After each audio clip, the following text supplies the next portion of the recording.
Hello everyone, welcome back to the channel. Today's video is going to be a bit unique in that it's a compilation of the last 4 videos.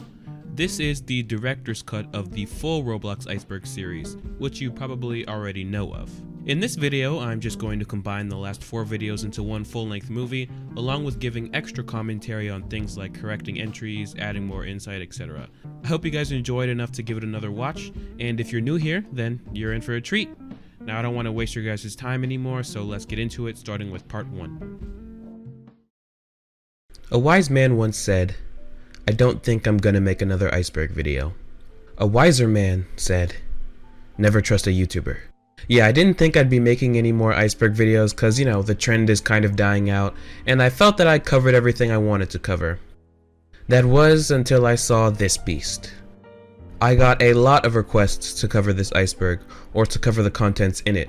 And since we destroyed 15,000 subscribers in a month, I think you guys deserve this. This thing covers practically every concept known to Roblox, so if you're one of my viewers who knows nothing about the platform, this will be an apt introduction to all it has to offer. For the sake of time, sanity, and my computer, I will be uploading this video in 4 parts. Also, I will be skipping entries I talked about in previous videos, so be sure to watch my other videos if you saw an interesting entry that I missed before you complain in the comments. Also, I'm going to be skipping any myth entries, or entries that I think are just downright stupid. Fair warning, I'm definitely going to get stuff wrong, because although I've been playing Roblox on and off for some 10 odd years, I'd be lying if I said I was always a huge part of the community. Also, I'm going to skip topics that I just don't think are interesting enough for the video. Like only the most boring of boring topics, for your sake and mine. Thanks to Forkoy, Lewis, and many other members of my Discord for help with this iceberg. Without them, I doubt I'd be making this video in all honesty. Well, I'm gonna take the advice of one of my comments now and shut up so we can get along with the video. Let's begin with the tip of the iceberg. If you've ever played pretty much any online multiplayer platform, you've probably already been made familiar with the expression noob. It's no different with Roblox. In fact, through Roblox was my very first exposure to the term. Noob is just an internet slang term for new player. In Roblox, noobs have a general look, characterized by the yellow body with the blue torso. This is probably the most popular imagery associated with the term noob. Fun fact about this part, I had to blur a few of the pictures while looking through the Google image results for noob because there was like weird on the front page. I didn't even notice it until people started pointing it out to me in the DMs. Awkward. As Roblox updated their default avatars, however, technically what a noob is in-game has changed. But I think everyone's going to remember the classic yellow dude as the one and only true noob. Cafe groups / games are places that people gather to roleplay while going to a cafe. These include groups like Frap, which actually landed in hot water for copyright, Sizzle, Panda Express, and many more. These games have a history of being trolled and raided. I've done it before myself, since it's kind of gamer nature to disrupt people trying to do serious roleplay. I gotta put you in here. I gotta put you in this guy's. Put you in the window. As of recent, many of these cafes, which were named after real companies, have had to change their names and branding because of Roblox cracking down more and more on copyright. Groups in Roblox have a group wall function, one of the few places still alive on the Roblox website where you can actually still post public messages. Ever since its creation, these group walls have been spammed with unnecessary messages, advertising free Robux or hacks, or posting some scary chain message or something dumb like that, or just somebody chatting in annoying multi-messages. Roblox has a pretty active myth community, although it's been less active in recent times. Essentially, Roblox myths are like creepypastas that get shared around the community, except some of these myths kind of have the air of maybe it's real. There's a community of myth hunters, or those who try to uncover evidence of these myths / look deeper into them. Some examples of this are 1x1x1x1, Guest666, and Gauze. The myth community is super huge though, so I will definitely have to cover it fully in a later video. UGC stands for user-generated content, and these are basically items like accessories or models created by select Roblox users rather than Roblox admins themselves. Over the years, Roblox has allowed more and more of these onto the marketplace, especially in recent years. In fact, a majority of clothing and stuff you see on characters nowadays are UGC items. A very popular UGC item creator is Reverse Polarity, whom I discussed in my previous 2 videos and who follows me on Twitter. He made this Super Saiyan hair, which was a cancelled UGC item, just in case that's what the creator was referring to.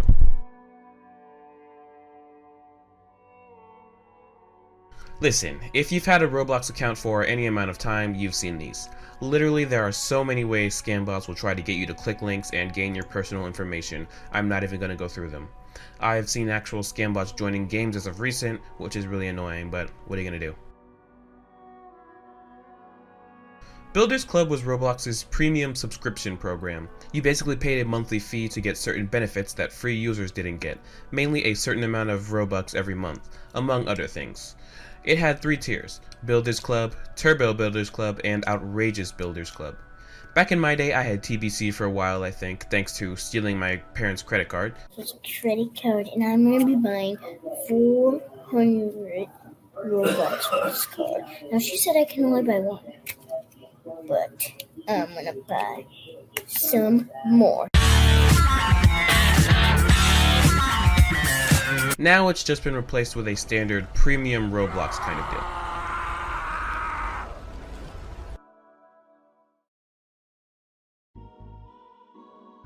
Basically, the Roblox Video Stars program is a partner program famous Roblox YouTubers can do with Roblox. If you have over 100,000 subs and 10 million Roblox related views, you can sign up. And Roblox basically signal boosts your videos and gives you early access to events and stuff like that. Who knows, maybe one day I'll be able to join, if Roblox hasn't blacklisted me already, which would not be surprising in the slightest. Fake hackers are just basic exploiters who try to trick little kids into thinking they're the second coming of 1x1x1x1 or Cool Kid or something. It's really not that hard to buy a cheap exploiting script and make yourself fly around in a random game or something, but it's usually enough to trick the younger player base. Why does everything, including personal servers, have to be Builders Club only? Into thinking you have the ability to do any serious damage to Roblox as a platform. Flamingo Fan Club is a Roblox fan group based around popular Roblox YouTuber Flamingo. It has over 5 million members, making it one of Roblox's most popular groups. Of course, with this popularity comes a lot of drama and toxicity, since it's basically Roblox Forums 2.0.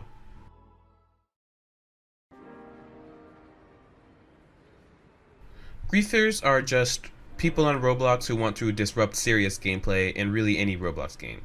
There are many ways to grief, but it should not be confused with exploiting or cheating. Griefers don't hack or exploit, and unlike cheaters, they don't want to win, only to cause pain to other players. I think most people who have played Roblox for a long time have gone through or are going through a griefing phase, as did I, but it gets boring pretty quickly. This guy, that's all I need to say. This dude. Wait, look at this! You guys, look at me! What is going?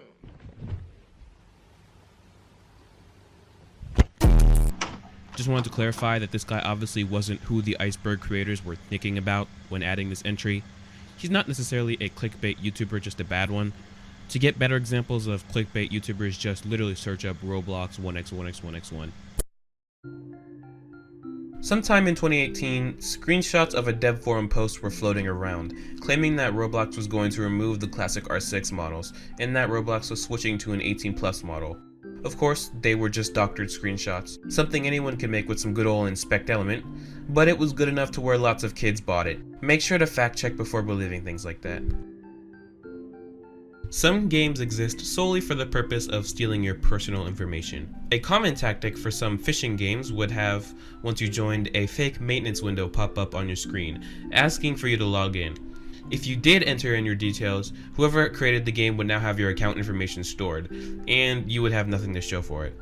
It goes without saying, but never enter in your login information unless you're sure you are on the official Roblox page. Often, if I'm not sure, I will enter in fake information, and usually after that, the fake login will show its true colors, although it doesn't always work. Stay safe, kids. Back when forums were a thing, it would be an all too common occurrence to have them raided. Essentially what a forum raid is it's having a large group of people spam the forums with all sorts of messages so that those who want to have normal conversations would have their messages flooded with all kinds of troll posts. This mainly occurred between the two sub-forum factions, RT, Roblox Talk, and OT, Off Topic. These two sub-forums would often raid each other because for whatever reason they just had beef. Of course the most popular forum raid was probably the Quackity raid, but I already talked about that extensively in my other iceberg video. Skyblock is a game on Roblox where you manage various floating islands in the sky. It's pretty self-explanatory. Now if you haven't played the game, you're probably thinking, wow, that sounds a lot like Minecraft Skyblock. Well, Minecraft thought that too. I need to clarify, Minecraft/Mojang didn't sue, as they didn't actually own the Skyblock mod or the idea. It was the creators of the Skyblock mod who gave this game a hard time. Due to the name alone, Skyblock ran into lots of copyright issues. They had to change their name to Skyblocks, and then to Roblox Islands, and in June the game was taken down entirely. It's now up under the name Islands, and fortunately we were able to avoid another brick bronze situation. Developer events are events that are held inside already created games, rather than games being custom made for events. For example, the Egg Hunt yearly event switched from being an original Roblox event to being a dev event, scattering the eggs across popular developer-created games. People didn't like this format for a variety of reasons, mainly that it was just more boring this way and it clearly took a lot less effort. And when Roblox stopped paying developers that their eggs were featured in, the criticism only got worse. This entry fills me with nostalgia. Online daters are people who go to Roblox to have online relationships. They have been a staple of the Roblox community for years, being generally disliked among the community. They were, and still are, pretty cringy. It's always pretty easy to tell them apart from other players based on appearance alone. In the past, ODers abused the Roblox 2.0 body and often wore quote-unquote trendy clothing. Nowadays they wear R15, although normal players use R15 as well, and often go ham on the e-girl/e-boy clothing. They are closely tied with the TikTok community as well, which I will talk about a bit later. JJsploit is an exploit software that has persisted throughout all of Roblox's security patches. It is an extremely popular exploit, yet it's not been patched. I don't know much about exploits, so I'm sure the comments will explain it in further detail, but it essentially allows you to have things like auto-aim in Arsenal or speed hacks in other games. Some people claim it has a virus hidden in it, meaning that if you download it, the creator will have full access to your computer. The creators claim it's safe, but who knows. Honestly, if you have to resort to cheating in Arsenal, you suck. So just stay away from this kind of thing, just to be safe.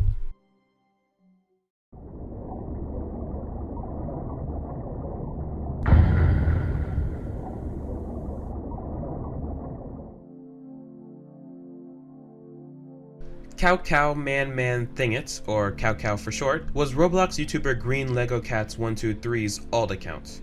He mainly used this account to troll. Some people thought it was funny, some people thought it wasn't, but it wouldn't matter as the account would get banned in June of 2017. The admin cited exploiting as the reason, but Lego Cats did not believe this as he never exploited. The only video which had evidence pointing to him exploiting was a video in which typical modders exploited and gave his account admin permissions. Lego Cats came up with a theory as to why he was really banned. Alex Neutron, the owner of Meep City. Alex Neutron and Green Lego Cats had beef, a lot of beef, which basically boils down to Lego Cats dislikes Meep City. Understandable. Soon after their beef, Cow Cow was banned. The prevailing theory was that Alex Neutron used his high status in the community and as a Roblox intern to get the admins to ban Cow Cow for revenge. Whether or not he was actually banned for exploiting or something much deeper is still widely up to debate. When guests were still a thing, each guest had a number assigned to them. I assume it's either completely random or based off of how many guests were there before you, I don't know. But that means that there's a guest 1, the first guest. I guess you'd freak out if you saw him in your game, I don't know. Roblox is an old platform that has gone through many clients in its lifetime. You can talk to many people who have fond memories of playing Roblox as early as 2006, but the issue this entry deals with is Roblox's strong aversion to actually archiving old clients. Due to this, the actual classic clients which were used to run Roblox in 2006 to 2007 are completely lost to time, becoming its own sort of lost media. Lost media iceberg! There have been plenty of attempts to recreate and replicate the old client, but the official one has yet to be released, with no statement from the creators as to whether or not they have any plans to release it. You'll see mention of this later, but not too long after this video was uploaded, the March 2007 official client was actually found, so it just goes to show how fast the Roblox community can move. Guest 1337 was, well, not literally a guest, but technically they were a normal Roblox player. They were a guest activist, I guess.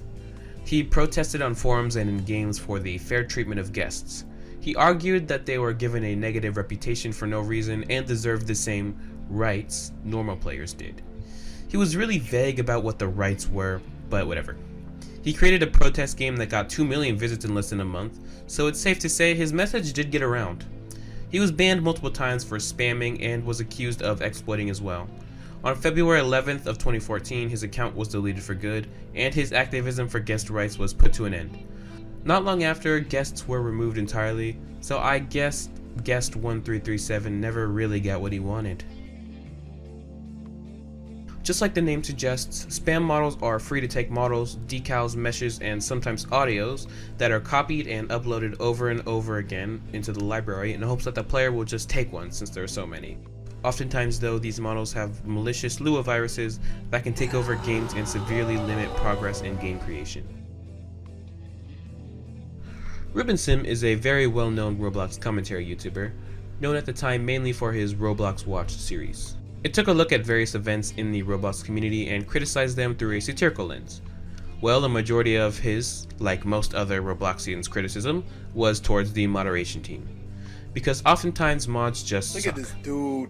That's something that even applies outside of just Roblox moderation. Well, all the criticism of mods never went over well with said mods, and so Ruben's accounts started dropping like flies. One after another, Ruben's accounts were being banned for no good reason. This came to a head when Ruben made a video calling out Noble Dragon for following an NSFW furry account on his main Roblox Twitter. After this, any RubenSim account wouldn't last very long, and even mentioning RubenSim could get your account banned. Even his girlfriend's account was banned. It's a blatant abuse of power, but, you know, mods will be mods, I guess. Wave, or better known to you guys on the internet as oof, is the classic death sound that plays whenever you drop to 0 health in a Roblox game. But not a lot of people know where this sound originates from. That's right, it's not an original sound, but the sound is actually taken from the 2000 game End of Messiah. The game is just called Messiah.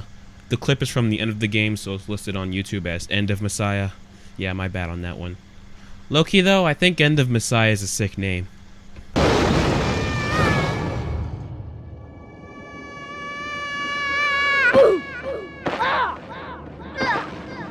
Just recently, some legal issues popped up because of this, because, as it turns out, Roblox didn't pay for the sound or credit the original sound creator, Tommy Tallarico. Despite this, Tallarico said he was honored to have the sound featured in the game and asked for minor compensation. He ended up asking for a really small amount of money. Still, Roblox didn't want to pay to keep up the legendary sound in their game, instead opting to remove the sound entirely unless you pay Robux to include it in your games. Rest in peace, little buddy. We're gonna miss you.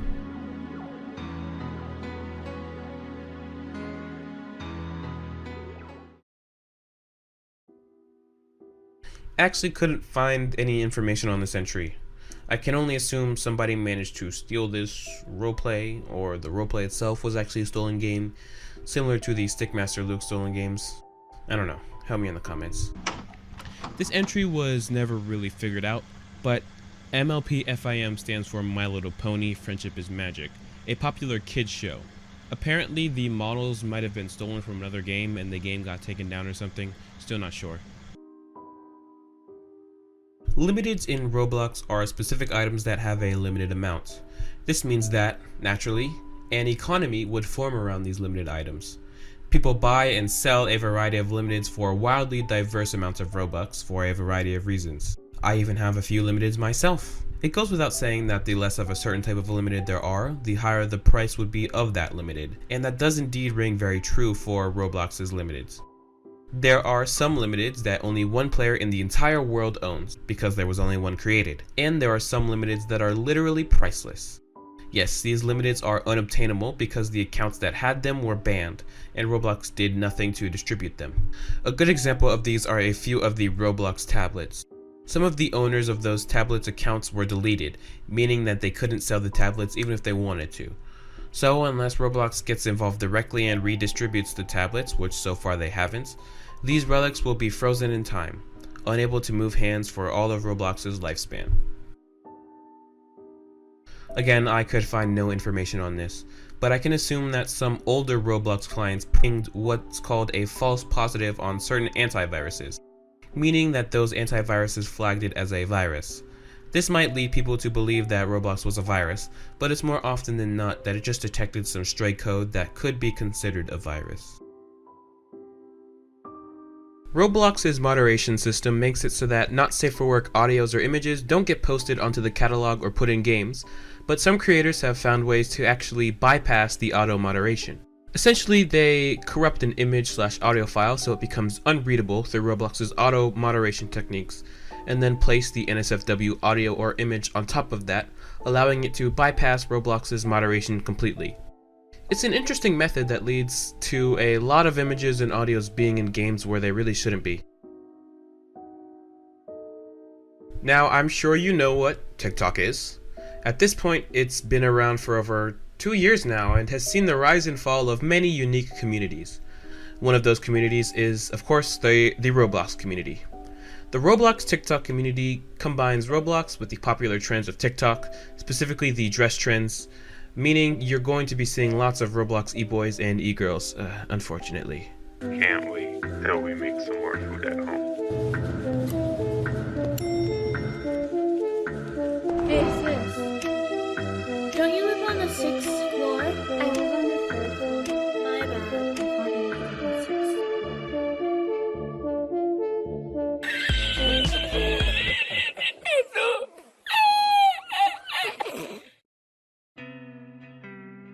Our thoughts were kind of a trend from 2017 to 2018 where people, mainly girls, would dress up their avatars very realistically, creating this really uncanny effect. They took their inspiration from people like Nicki Minaj, Ariana Grande, and various drag queens, and it's very easy to see. They were often made fun of by users like Ruben Sim and CowCow because they were heavily affiliated with online dating and the quote-unquote Roblox gangster community. Yeah, I know. I don't think anything on this iceberg could fill me with as much rage as this entry did. As a brand, Roblox is spelled with a capital R and all other lowercase letters. Still, there was a time when Roblox went by Roblox in all caps. I always remember it being Roblox in all caps. It's even that way in my bookmarks. But at some point, maybe it was always this way, they switched to a normal proper noun format for their brand name. But this has not been covered up completely. People have done digging and found many instances where Roblox officially went out of their way to use all caps when referring to the website. Instances that are still around to this day. It's very interesting, and I wonder why they made the switch. War clans are certain military-themed groups on Roblox. There are a lot of them, all with different agendas, but they are all themed around, well, war. They often have battles and wars, and many of them are plagued with toxicity and abuse. Really, this entry deserves a full video at some point. Experimental mode was a weird feature Roblox added in September of 2017. Apparently it was an optional setting for user-made games that essentially allowed other players to potentially add their own scripts to games that they didn't own, making games with this feature extremely vulnerable to harmful exploits. Additionally, it was criticized by the community for having harsh regulations. Nobody could join games that didn't have filtering enabled on now unless they were friends with the game creator. This caused every classic game to be unplayable because they didn't have filter enable activated, and those games couldn't add it because it would break the scripts. After only 1 week, Roblox basically discontinued the feature entirely, which was definitely for the best. Back to the very common topic of uncanny Roblox avatars, virtual K-pop groups are what happens when, unfortunately, you combine Roblox and K-pop, which was probably inevitable. This one's actually really interesting. A group of Robloxians decided to form their own K-pop group in Roblox. ZTS was a fully functioning Roblox K-pop group that would go on actual music tours and they looked like... Yeah, it's pretty disgusting, but an interesting attempt nonetheless, so it has a bit of my respect. Back on the Roblox forums, there used to be rumor that, supposedly, the staff had created a hat for some sort of 9/11 memorial event. This was only a rumor, and there's no evidence that this was real, but if it was, then it's most likely that Roblox didn't release it because it would have been seen as distasteful. Divine Sister is a Roblox group created by Valindra, who are known for a lot of things, but for one, they are one of the largest LGBT groups on Roblox. Divine Sister has come under a lot of criticism over the past few years for a variety of reasons, mainly because of the content they choose to show. Divine Sister is a group aimed towards mainly younger children, yet features an abundance of NSFW imagery and topics, such as sexual content and cult behavior. This group is very controversial and has had their games taken down multiple times. For a full breakdown of the Divine Sister situation, I suggest you watch Some Ordinary Gamer's video on the topic.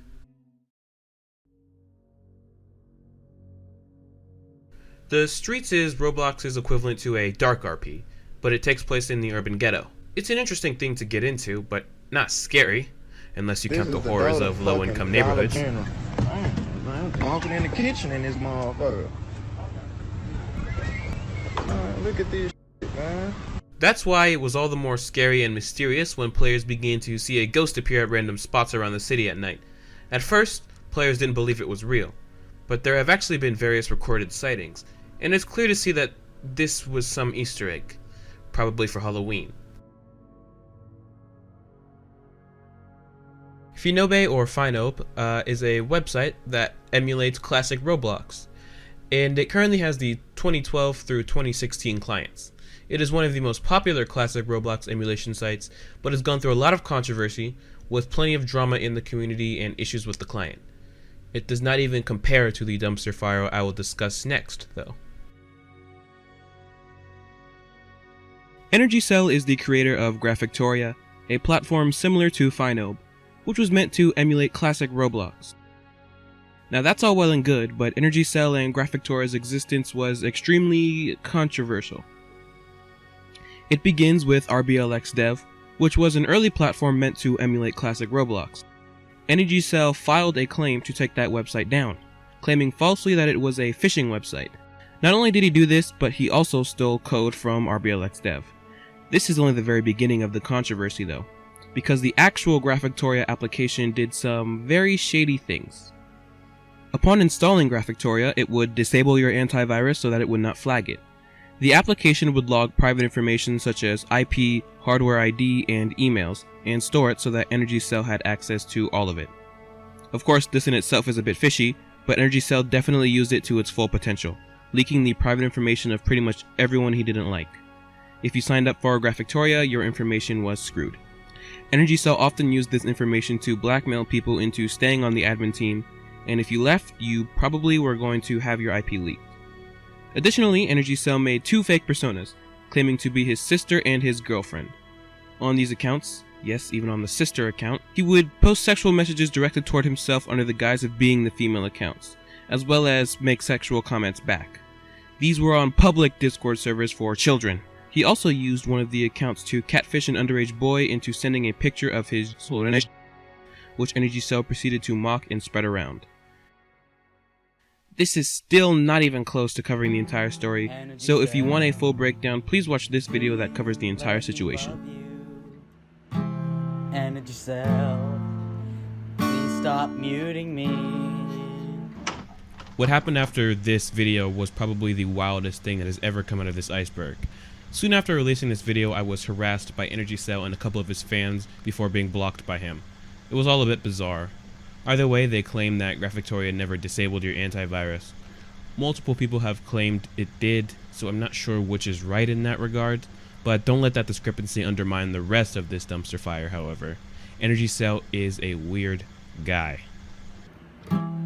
Energy Cell, I really love you. Energy Cell, let me play my song.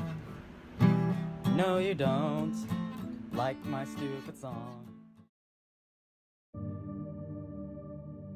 Now, due to how Roblox works, games that were created long ago can still be played and don't get automatically deleted after a certain amount of time or anything like that. There are still plenty of games from as early as 2007 that you can still play to this day, but are completely empty. Joining these games is now an eerie experience as you walk around the long-forgotten maps. Although you're by yourself in these abandoned games, it doesn't always feel like it. Many people wonder why this is. Flamingo, who I've already discussed previously, is very well known for his myth videos, where he goes into various myth games and investigates them. This entry is the theory that myth creators pay him to view their myth games so that their myths gain popularity. I mean, it makes sense. Flamingo has millions of subscribers and his myth videos rack up millions of views, so it would only make sense that if your game was featured in one of his videos, it would gain a lot of attention, which is really all myth creators want.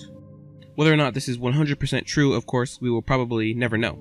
Even if myth creators aren't paying him directly, those videos do get him a lot of views, so in a way it's an indirect transaction if you know what I mean, but it might not be anything real. After I uploaded this video, Flamingo and a couple of his friends commented. They made it pretty clear that Flamingo doesn't get paid to make any of his myth videos, and I believe it 100%. The incentive that myth videos get him a lot of views is, I'm sure, more than enough for Flamingo to create videos. He doesn't have to get paid to make them. Shout out to Flamingo though, now it's confirmed that he knows I exist. Now we're moving on to the second part in the series. This one was the only part where I got to do a collab, which was with Yoshimi. He's a real cool dude, as you'll soon find out.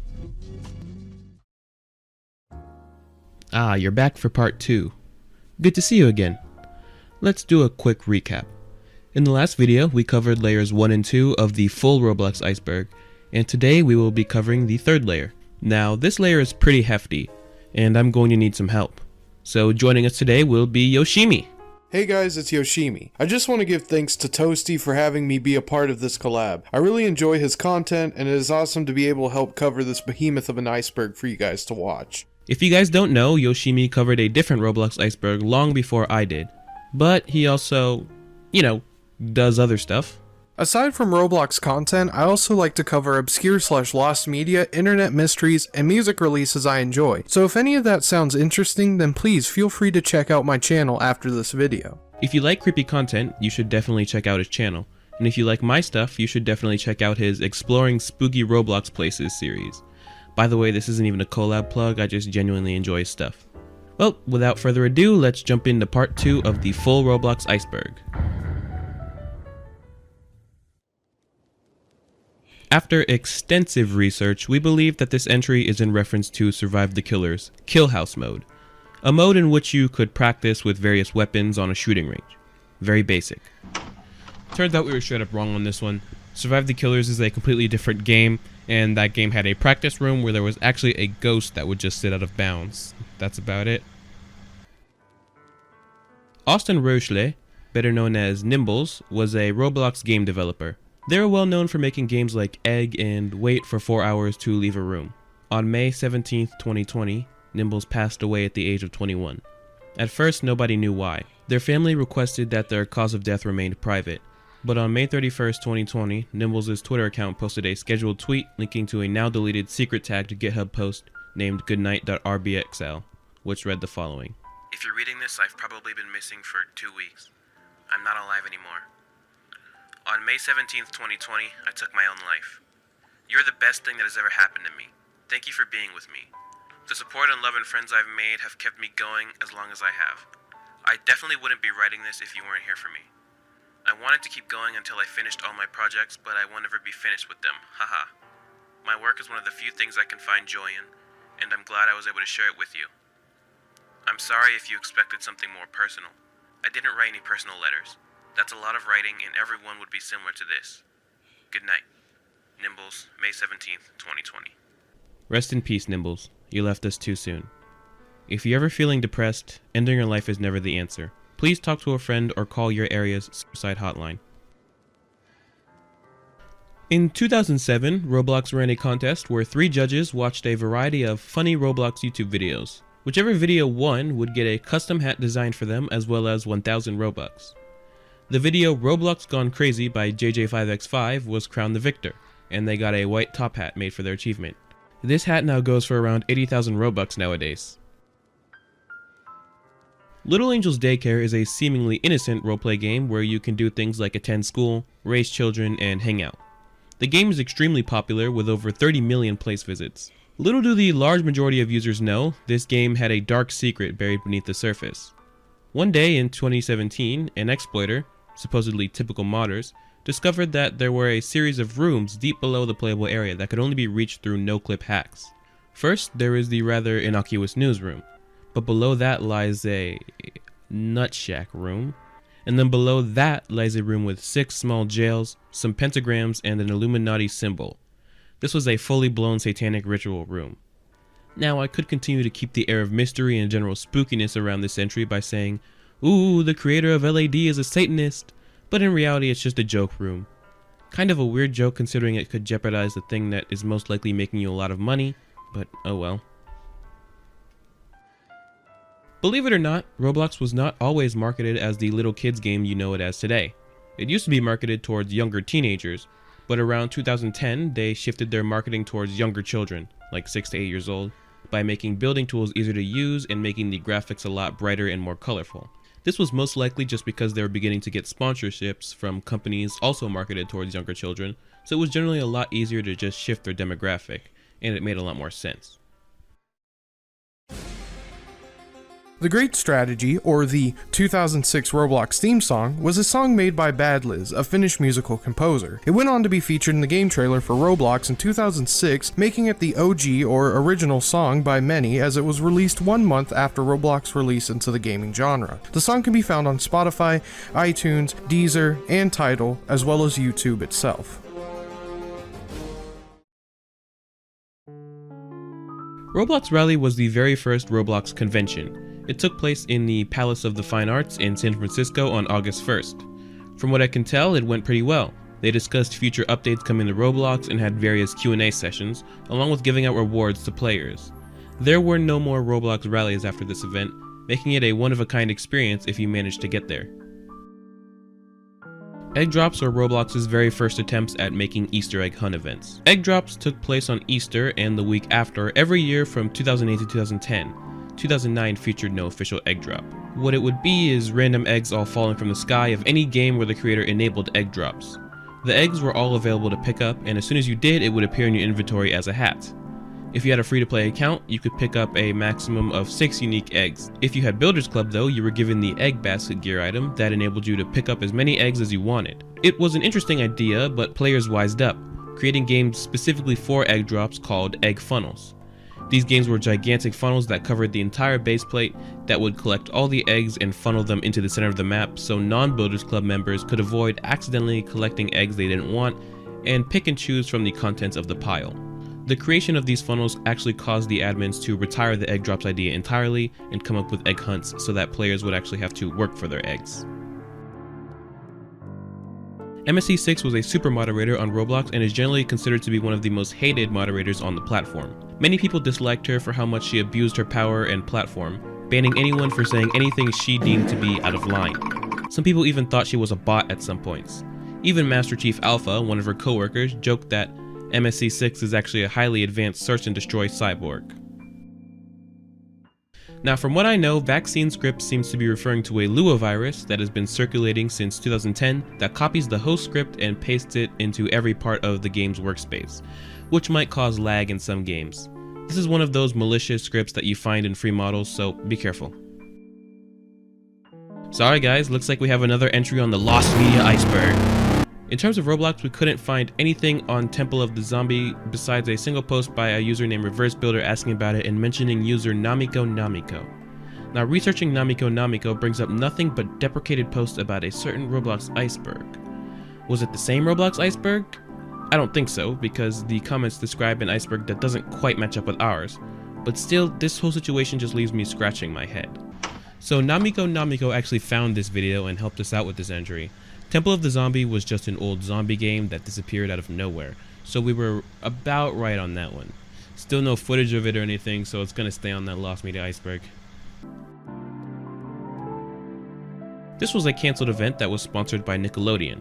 It would have taken place in Dizzy Purple's Roblox's Top Model and Zathara's Adventure Obby, along with a new game called Nickelodeon Blimp Race, which was to be developed by Davide, Usering, and Adel. You could have won 10 prizes, including but not limited to the Slime Suit, the Slime Shooter, and the Slime Tie, which all stick very closely to the Kids' Choice Awards slime theme.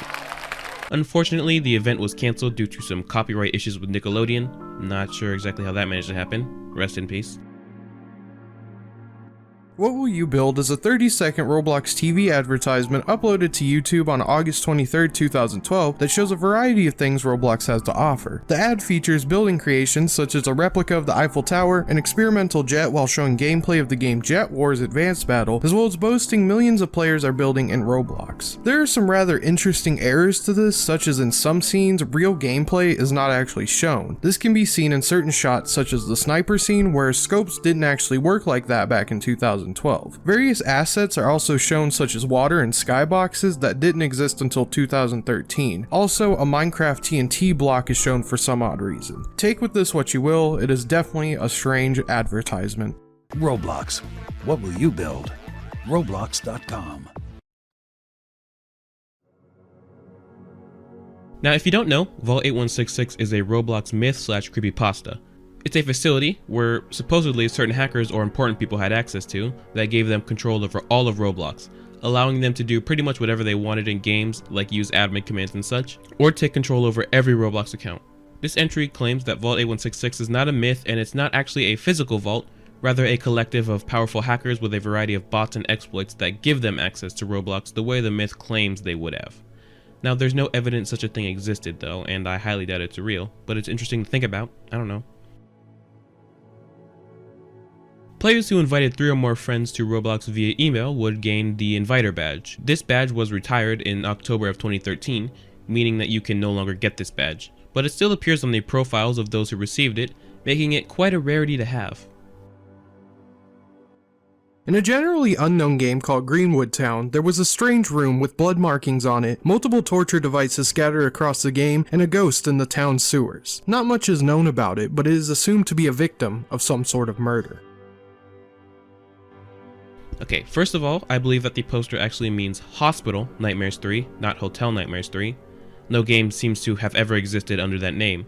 Now, Hospital Nightmares 3 was a very popular horror game on Roblox in 2012.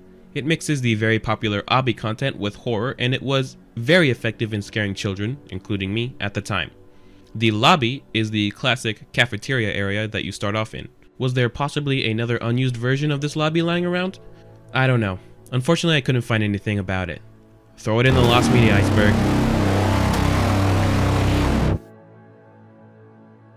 In 2017, Roblox took almost all of the old purchasable heads off sale to make way for the more diverse heads that came with Arthros, which would be released in the following year. The decision was generally disliked by the community, as many felt that this was an erasure of Roblox history. Now, everyone knows about the oof sound, but there was actually another death sound that can be found in Roblox's file called ouch.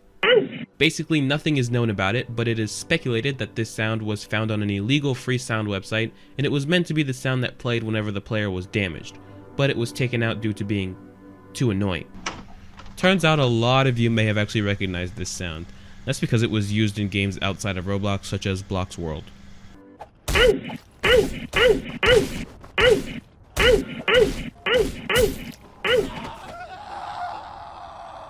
I agree.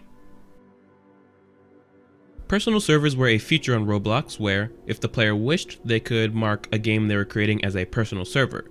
This would make it so that only one server could run at a time and you'd build inside of Roblox instead of Roblox Studio, and these builds would automatically be saved over time.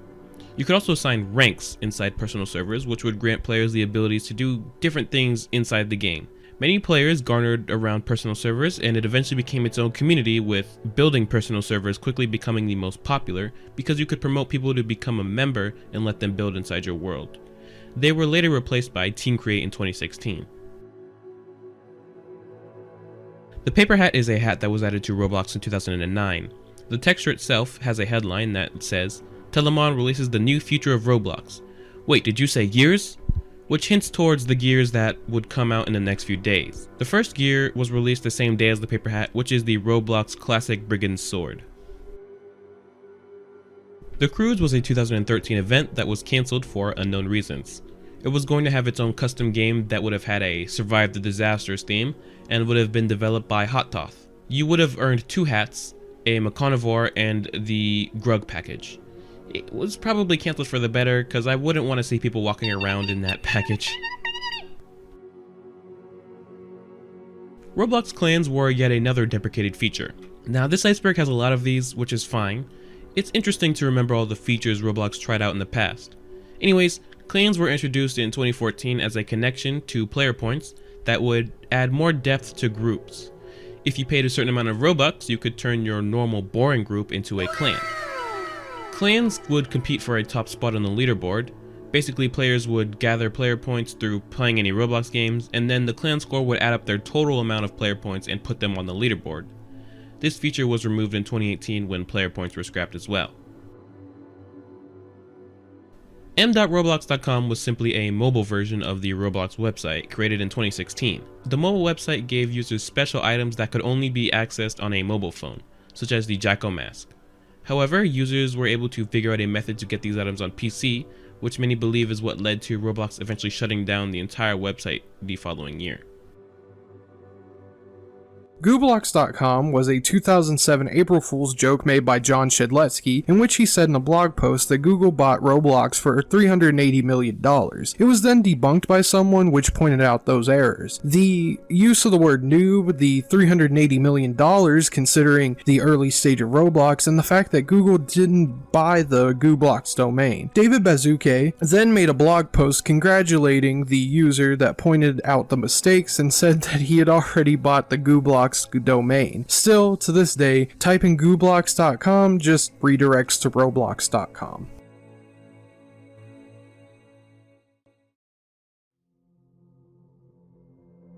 The stamper tool was a tool that was introduced in late 2010. It was primarily used in Roblox Studio, Welcome to Roblox Building, and personal servers. The tool inserted models and decals from either the user's items or predefined sets created by Roblox. Roblox deprecated this tool and building method in October of 2017 and later blacklisted the word stamper entirely. Facebook Connect was a feature that allowed Roblox players with Facebook accounts to be able to share their Roblox status updates, places, and avatars to their Facebook friends. If you registered to Roblox using Facebook back around 2010 to 2011, you would be rewarded with the Epic Face item, which was based on a meme that was very popular around that time. Sets were simply groups of models or decals that players could make that the other players would subscribe to, basically like folders. For whatever reason, Roblox deprecated this feature in 2018, but using the insert tool, you can still pull up old sets that you had previously subscribed to. Shedletsky became a bot refers to two things. Shedletsky becoming a bot like the Roblox and Builderman account rumors. Shedletsky's trade bots, which is the more likely option of the two. They were infamous for sending players either really great trades or really horrible trades. Even he himself admits that he used trade bots which would send people these trades, although there are some people who still don't believe that he uses trade bots. This obviously led to some hate and some confusion. Hate for the real bad trades, and confusion because people wouldn't have expected a trade from someone like Shedletsky, nor have ever met Shedletsky, so they don't know why they got a trade from him. Now this iceberg is not referring to the Shadowrun video game, neither is it referring to the Shadowrun TTRPG, but the Shadowrun Roblox obby. In this obby you had to run, jump, and balance for 200 stages before reaching the end. And what happens when you do?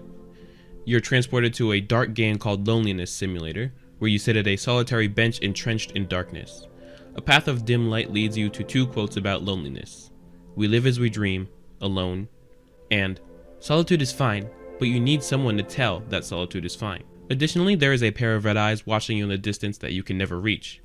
Now, one may interpret this as a deconstruction of what it means to be lonely. Another may interpret this as a creepy and unsettling game. In reality, it's probably just the devs telling you, hey yo, you wasted a portion of your life on this stupid Roblox obby, you have no friend, no family. This entry refers to the trailer released by Shedletsky over 12 years ago to promote the addition of custom shirts and pants into the game. It caught on pretty quickly and instantly became a meme amongst the early Roblox community. Watching it now though, it's honestly really surreal and a bit creepy. Roblox. Shirts. And shirts. And shirts. Roblox. And shirts. Roblox. Shirts. Roblox. Roblox brings you Pants. and pens. Good Blocks is another revival project focused on emulating 2009 Roblox, like Graphic.Torio or Finope. I'm sure it's got its fair share of drama, but I wouldn't be able to know because the community is pretty heavily moderated and I don't have access to it. Bait and switch games are games that, in the title and thumbnail, appear to be a wide variety of games, such as obbies, tycoons, or simulator games, but once joined would teleport to a single, much more low-effort game that is not at all like advertised. This is essentially a clickbait method where a botnet will create as many appealing thumbnail and game titles as possible to appeal to little kids, and then have them redirect to their crappy game that nobody would otherwise play so they can farm Robux from one singular game rather than making a dozen unique games. Additionally, these type of bait and switch games often cycle through different thumbnails and titles, so that they don't even have to generate new places. And sometimes even certain free models would have scripts that take over games and force them to teleport to the bait and switch place.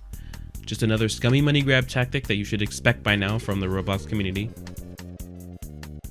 If you look around for really any amount of time, you can find various videos or places dedicated to recreating the tragic events of September 11th. Most of the time, these recreations are made out of respect, but sometimes they were made for edgy memes. Either way, it's always weird and a bit unsettling to see the Twin Towers fall in Roblox. This was yet another old feature that allowed Roblox users to join a party together, and once the leader of the party joined the game, everyone else in said party would automatically get teleported into the game. This was a useful feature at the time because really the only other way to join your friends' games was to go all the way to their profile and click join, and when it came to parties it would automatically try to join a game that the entire party could fit into. Of course, this party feature was removed entirely and replaced with a feature that allowed anyone to join friends' games just by clicking join while in a chat. Still kinda miss parties though. I just forgot to mention that parties still exist on the console versions of Roblox, so that's fun. These are simply blog posts that were basically Roblox's way of letting developers show what they've been working on through official blog posts. There were specific conditions you had to fulfill before being featured on these special posts, these being your place had to be on the front page at least once, you generally had to have a way to lose/die, and well, your place had to be good. Holiday Magic was a cancelled Roblox event that was supposed to take place between November 2018 and January 2019. There's almost no information regarding this event, and there are currently no known prizes for this event that exist. Wind of Fjords was a commonly used track in many early Roblox games, mainly horror games, with it being a usable module before sound files were added. It was composed by Minomus of Domu and Fine Ground Coffee Crew. This track might be known to you, however, by Telemon's Sword.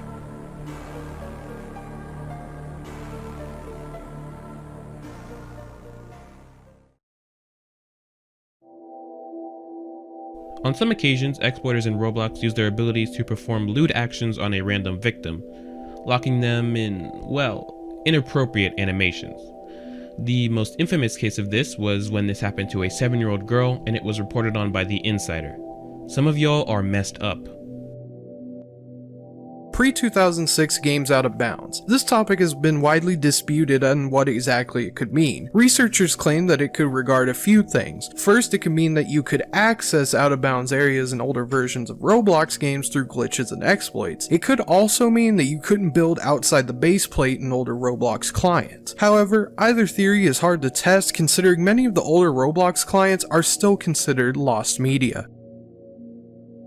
The $500 bribing incident was when someone bribed an outsourced moderator from India to give them access to the admin panel, in which they could see users' various personal data like phone numbers, emails, and MAC addresses of millions of accounts that could be accessed by Roblox moderators. The biggest thing of all, they could bypass the 2FA of any accounts and sell their item. Another thing that was revealed through the leak was a hidden feature called protected users. Protected users are basically those users that were less likely to get moderated by Roblox. All-star creators, high-ranking devs, and people with a lot of limited items are considered to be a part of this list. Critical Strike was, and still is, a very popular class-based arena fighter game on our favorite platform, Roblox. It was very popular and things were going well for the creator, Epic Critical, until March of 2020, when everything would fall apart. Epic Critical was exposed for being a pedophile and being a 13-year-old. If you want the full story about that, you should watch Koneko Kitten's video on the subject.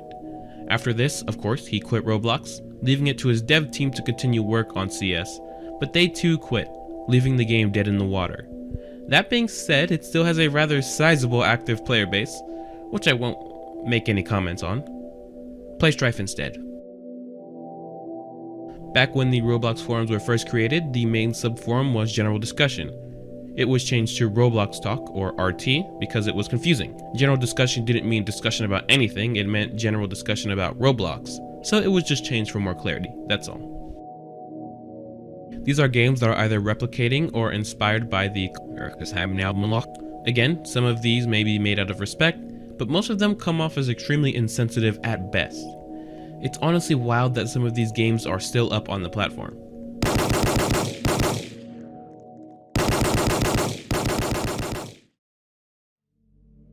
Funbox was a now deleted game that was simply a white box that would begin rapidly flashing several different colors and playing loud distorted audio, which was obviously intended to induce epileptic seizures and generally scare people. This game was often used to troll, be it through getting someone to play it or forcing players to teleport it through other games. What I will show you next is footage of the Funbox. Flash warning.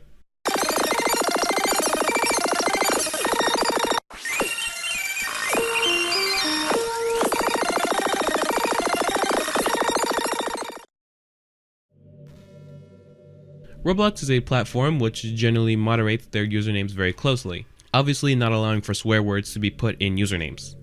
However, of course, for as long as the website has been around, people have tried their hardest to have swears in their names. The most well-known incident of this happening was with Speeder420, an account that somehow was able to, well, be named what it was named. He got very popular and then of course banned. Still, he persisted, making several other bypass names, each one getting banned just like the last. As I'm making this video, he supposedly still resides on the platform under this bypass name, which has not been banned, although it might get banned now that I've ratted him out. Oopsie. Roblox points, not to be confused with player points, were a free currency system that predated Roblox in 2005. You would earn these on a daily basis or be rewarded by playing minigames. That's it. It was removed in 2006 and again replaced by Robux.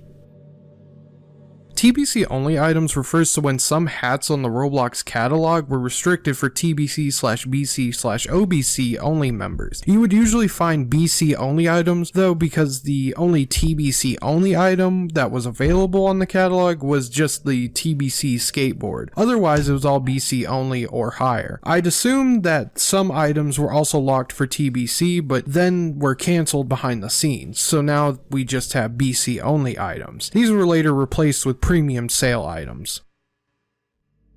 This was a cancelled 2012 event that was to sponsor the Clone Wars line of LEGO Star Wars building sets.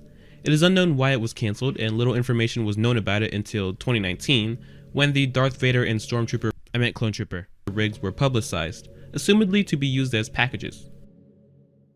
Iron Noob was supposed to be a forum where players from different games would gather. One of those games would be Roblox. This forum was created by Shedletsky, which was what caused it to have a massive following. The forums eventually died, but some have tried to revive it since then. The latest one being around 2015, where you can actually still access the website now. So after posting this video, obviously there was a bit of traffic towards the website due to my video. I even made a fun little post on there. And then the website was taken down. And then it was put back up again. The website itself isn't very active, but apparently the Discord is active, so I also found some snapshots from when the website was originally created in 2013, so here you go. The 2005ers are a very small group of users who joined Roblox in 2005. They are as follows: Baseball, Builderman, John Doe, Jane Doe, Diana, Eric2, Retinia, and Test. Additionally, there are 5 other users who joined in 2005 who are now banned from the platform. There was an early model for a redesign created in 2007, presumably by John Shedletsky based on the model's codename John. The mesh was discovered in 2017, 10 years later, and was remarkable because of how ugly and out of place it seemed. People think if the redesign was put in place, Roblox would have become a completely different game. It also appears to feature an unused version of the 2006 Roblox logo on the chest of the model. Once the hunt actually ended and players collected all eggs, they realized that not every single egg that was leaked were actually collectible. As it turns out, Roblox ended up scrapping certain eggs, such as the gross egg and its color variants. It is unknown exactly as to why they did so, though. In 1989, David Baszucki and his brother Greg would release an educational physics game called Interactive Physics. He did not know it at the time, but this game was technically a very early prototype and predecessor to Roblox. It was essentially a very basic and two-dimensional version of Roblox, where you were given a set of objects, nicknamed a toolbox, to play around with as you interacted with the 2D environment and messed around with the physics. It went on to win multiple awards and was very popular, which is probably what inspired David to move on and create Roblox over 10 years later. The Ghostwalker is a weapon in Swordfight on the Heights 4, and eventually was brought to the Roblox catalog as a gear. It's rumored that this weapon collects dead Robloxians, similar to how the sword itself has the unique quirk of collecting levels after every kill. After certain levels are reached, passive abilities like damage and invisibility are increased. It, of course, does not literally collect dead Robloxians, but it's more of a lore speculation / headcanon. During the 2013 egg hunt, players got word of a new feature that would concern the eggs. Some eggs would actually hatch and produce a brand new item.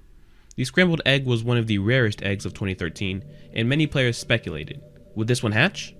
Some players wanted to see it hatch while others didn't want to, which led to many fights on the forums. Depending on which side you were on, you were either disappointed or ecstatic to learn that the scrambled egg would in fact not hatch. Either way, the following year the idea of eggs hatching was canned, since if an egg hatched, the original egg item would be gone forever, and players didn't really like that. Roblox is a very popular website for children, you already knew that, and it also has a rampant online dating scene. Well, there are plenty of communities in Roblox that try to take advantage of and exploit these young children. In 2018, Green Lego Cats posted a video reviewing weird online dating groups, which obviously appeared to be a ring. These groups had Discord servers and were centered around doing very NSFW things that no kid should be doing. There were plenty of messages requesting NSFW pictures to be exchanged, and it's likely that a majority of the accounts requesting the images are This honestly disgusts me. This is the third and longest part of the series. This one was the most difficult so far, as this is where we start to see fake/joke/RFA entries start to pop up. I also emailed a bunch of Roblox creators to see if they wanted to collab, but nobody responded to me, so there's no more collabs in this video, unfortunately. Hey guys, welcome back to my channel, and welcome to part 3 of the full Roblox Iceberg Explained. If you haven't watched the first 2 parts already, that's fine. You can watch them after this video. You don't really need the context from the previous videos. Today, we will be covering layer 4 of the iceberg, which is a beast. So get ready, grab a snack, and let's start the video. Personal server vandalism. This entry is exactly what it sounds like. If you watched my previous video, you already know what personal servers are, but for a recap, they're simply places with only one server where you can invite people to either visit or build in real time. A common trolling tactic when personal servers were around was to gain trust, get building privileges, and destroy everything in the personal servers. Minigames. Back in 2005, when Roblox was still in beta, there was no such thing as places. Instead, players would play pre-made minigames and earn Roblox points. That's all you could do. These minigames included, but are not limited to, Bridge It, Contain It, Beat the Lions, and Block It. We will discuss a couple more minigames later on. Amy Model. The Amy model was an extremely inappropriate model that was created in 2010 and could be put in games. The model would say very NSFW dialogue and would chase the player around. When a player came into contact with the model, they would be forced into this position. It is unknown exactly who the original creator is, as the original model is now long gone. The farthest I could trace the model was to creator Vestibule, but I don't believe that this was the original model. You may still find the Amy model around in games today, but probably without all the sexual content. Guest data. This is technical stuff, so I'm going to try my best to explain it, but I'm not very smart. Guest data is a browser cookie that assigns a guest's in-game name if they were to play as a guest. The last 4 digits are randomly generated numbers each guest would have when joining a game. The interesting thing about this, however, is that the number would change every time you loaded a new page on the site. So let's say if your number was 1387 and you clicked on games, a new number, maybe 3649, would generate for you. And that would continue to change until you actually jumped into a game as a guest. Now, people were able to manually edit their guest number by editing the cookies using browser extensions such as Edit This Cookie, which allowed them to give themselves names such as Guest1 or Guest666. Of course, guests were removed in 2017, so guest data is essentially a retired function now. Super Anthro. Anthro was basically the predecessor to Arthro. Now, Super Anthro, now I'm not 100% sure what that is referring to. It could be this image from the Roblox Dev Conference in 2018, which featured more hyper-realistic versions of Roblox models, which were labeled as the future of Anthro. What's weird about this image is that they are including Fortnite models. Either way, Anthro took a different path, becoming Arthro as we know it today. Teleport Service Secret Games. Teleport Service is essentially what allows you to teleport users between places in games. A while ago, users were being teleported in random games to a place called Loading, which was owned by Roblox Faster Loader. This user, while existing on Roblox, does not have a page and cannot be seen by any user on the site. This game's description was Faster Roblox Loading. Since the game is not deleted, it's difficult to know exactly what the game was and why games had Lua virus scripts that were hidden in free models to teleport to this game. Google Play Blox Hunt promotion. In January of 2019, Roblox did a promotion with the game Blox Hunt, sponsored by Google through the Google Play Store, the Android-exclusive app store. Players could purchase the Gilded Triad crown exclusively through the Play Store, and then when they equipped that hat in the game, they got extra tokens at the end of each round. That's it. 2005 client. I've talked about this sporadically a few times throughout my videos, but the 2005 client, also known as Dynablox, is completely lost. Nothing remains of this except for a few screenshots. The search for the 2005 client has been around for a while, but the most recent ongoing effort I could find was this Reddit thread on r/lostmedia, which was active as recently as 2 months ago. The farthest this group has gotten was discovering the name of one of the people who worked on Roblox in 2005, Morgan McGuire. As of the day this video is uploaded, the search for the elusive 2005 client still goes on, but I hope that this video can reinvigorate the search a little bit. Green Lego Cats paid by Roblox. Green Lego Cats 123, or Cow Cow, was, and still sort of is, a very controversial YouTuber in the Roblox sphere. He used to make a large amount of videos trolling popular places in Roblox and quote-unquote exposing Roblox with over-sensationalized and antagonistic videos, which generally painted Roblox in a very bad light. This entry, I assume, is the theory that Roblox, most likely sometime after banning the Cow Cow account, paid Green Lego Cats to move away from making such antagonistic videos against the platform, since now Green Lego Cats' videos have transitioned to a much more safe and palatable commentary style. Do I believe this is true? No, not at all. It's more likely that Cow Cow just grew up and naturally moved away from sensationalist content like that. Roblox porn ads. Roblox, like most websites, have ads on the top and side of the web page. Now, most of the time those ads are either targeted towards kids or user-created ads for games and groups. Some players have claimed to see actual ads for websites. Although with no evidence to back this up, I'm not sure. But there was a user-created ad that went around that was, well, let me just show you. Yeah. While I'm not sure Roblox directly checks every ad, it's a bit gross these ads managed to get approved. Roblox 2011 trailer backwards.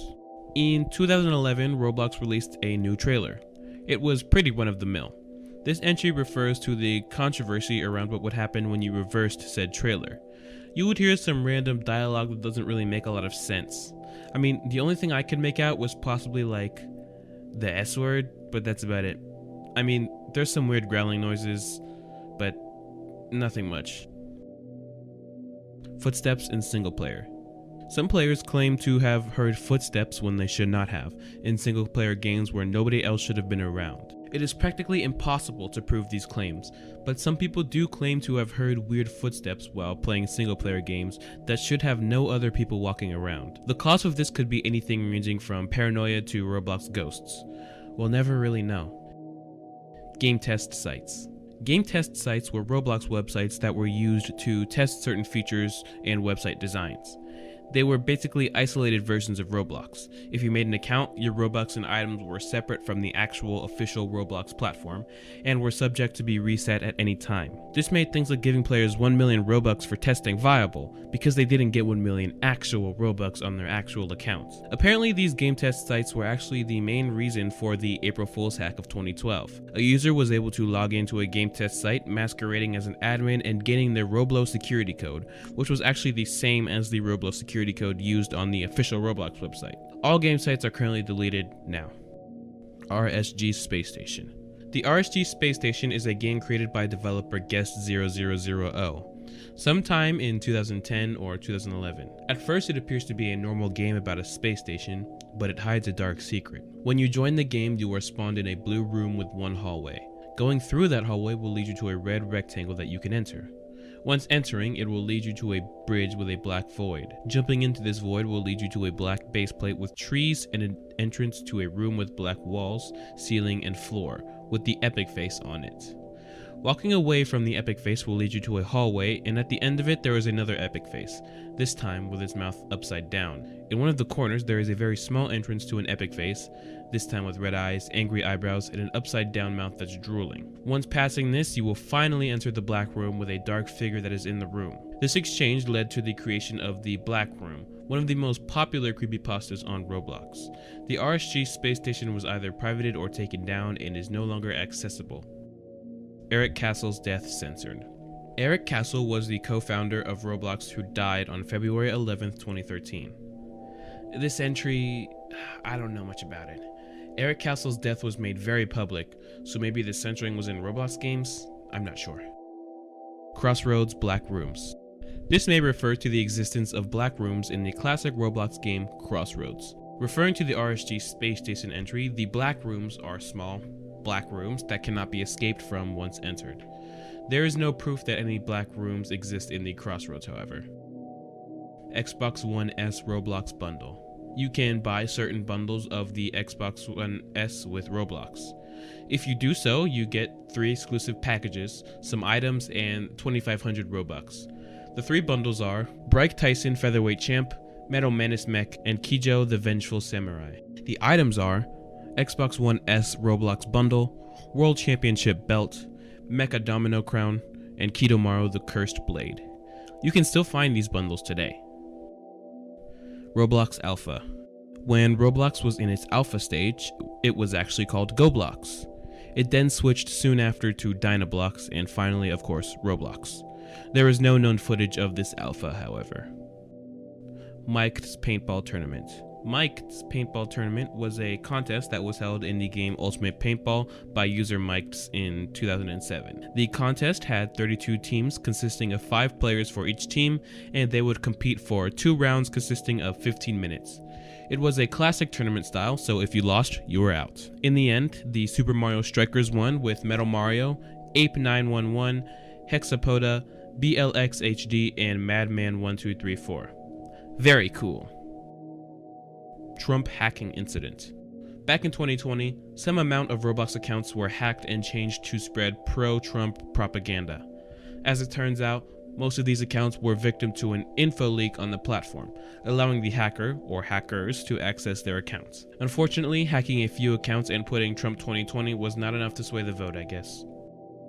Eric Castle's death saved Roblox. This entry seems to be the theory that, well, Eric Castle's death saved Roblox, either by lighting a new spark in the community, which gathered to memorialize his death, thus increasing activity, or because Eric Castle's plans for the future of Roblox would have caused it to do much worse than it ended up being under just David Baszucki's lead. The IRM. The IRM is more commonly known as the Imperial Robloxian Military. This group of people, among other Roblox military groups, has a very strict presence as one of the more well-known Roblox military groups.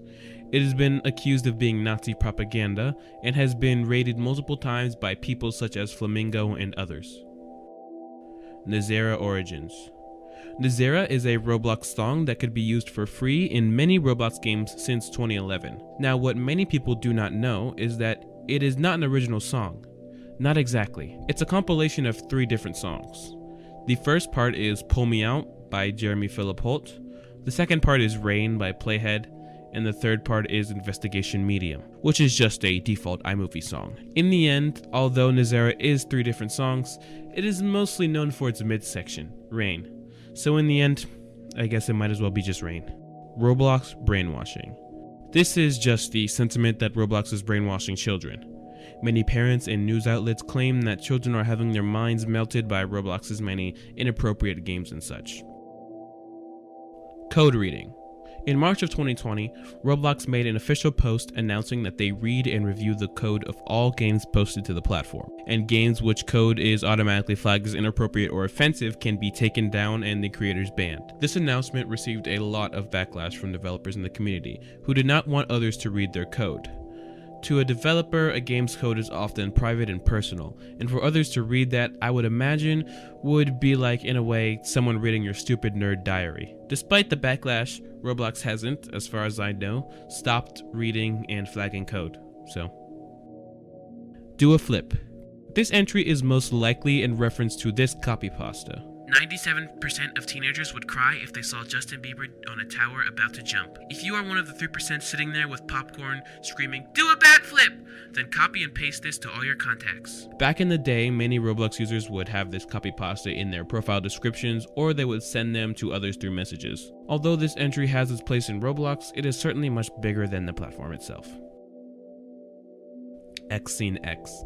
XSceneX was an exploiter who was popular around 2009. You would hear whispers of their exploits around the community, with many people claiming that they destroyed many Roblox games with their exploits. At some point, a former forum moderator, ArmyMen3Do1, leaked confidential exploiting tips to XSceneX, causing the moderator and presumably XSceneX not too long after to be terminated. Although I'm pretty sure XSceneX was a real hacker, I couldn't find any actual evidence of it. I did find something in my research. Someone on 4chan claims to know more than I could find about XSceneX. Take these ramblings with a grain of salt, however. Apparently, XSceneX was actually responsible for hacking a few broken items into the game, such as the teapot turret. Gentleman Springs Hat. On May 5th, 2016, the Gentleman Springs Hat was released onto the platform. It was a normal hat with a normal description. Nothing was wrong with it, except for one detail. It cost 100 ticks. Well, what's wrong with that, one might think. The issue with this is that ticks were discontinued 1 month prior to this hat being sold. This contradiction got many people very excited as it led them to believe that ticks were coming back, but it turns out it was only a glitch or a mistake, and it was switched to costing 100 Robux a few days later. Bloxwatch eyes actually existing. Bloxwatch is a well-known Roblox myth, and it goes a little something like this. In certain games around Roblox, such as Meep City or Jailbreak, you may see pairs of white or red eyes watching you from a distance. If you get close to them, your account is deleted and you are IP banned from Roblox. Of course, it's just a myth, but this entry does claim that there is some truth to it. There is, of course, no evidence that that is the case. The only way I could imagine the Bloxwatch eyes to be real in any capacity would be if developers put them in their games as Easter eggs / pranks, but there's no way that they could actually, delete your account or anything like that. Roblox 2014 Dark Mode. Back in 2014, before Roblox had the official option to switch their website design to dark mode, you could install a plugin, Dark Reader, that would allow you to use the dark theme on multiple websites, one including Roblox. This was not an official website redesign, however. MeWinner. MeWinner is an old Roblox account that was created back in 2006. It was just a normal account with nothing really going on with it until a video was posted called MeWinner's Roblox Video. I don't know when the video was first uploaded, but it occurs as follows. The video shows a user, supposedly MeWinner, walking around in what seems to be the 2006 Roblox headquarters. Nothing out of the ordinary happens until the user heads into the HQ basement, as the light would go dim and ambient sounds would play. The room would turn pitch black, with a black figure standing in front of the user, barely visible. The user then gets teleported back outside the building, where he is greeted with another figure appearing behind them spontaneously. It is claimed that this video was uploaded by MeWinner himself, but it was confirmed to be fake. It's unknown as to who actually made it, why they used MeWinner, and who MeWinner actually is, however. Fiddler 2. Fiddler 2 is one of the oldest Roblox exploits around. It allows you to change your character's animations to any existing Roblox animation, as well as change your account age and membership status. This exploit was patched a few years ago. Gear bypass.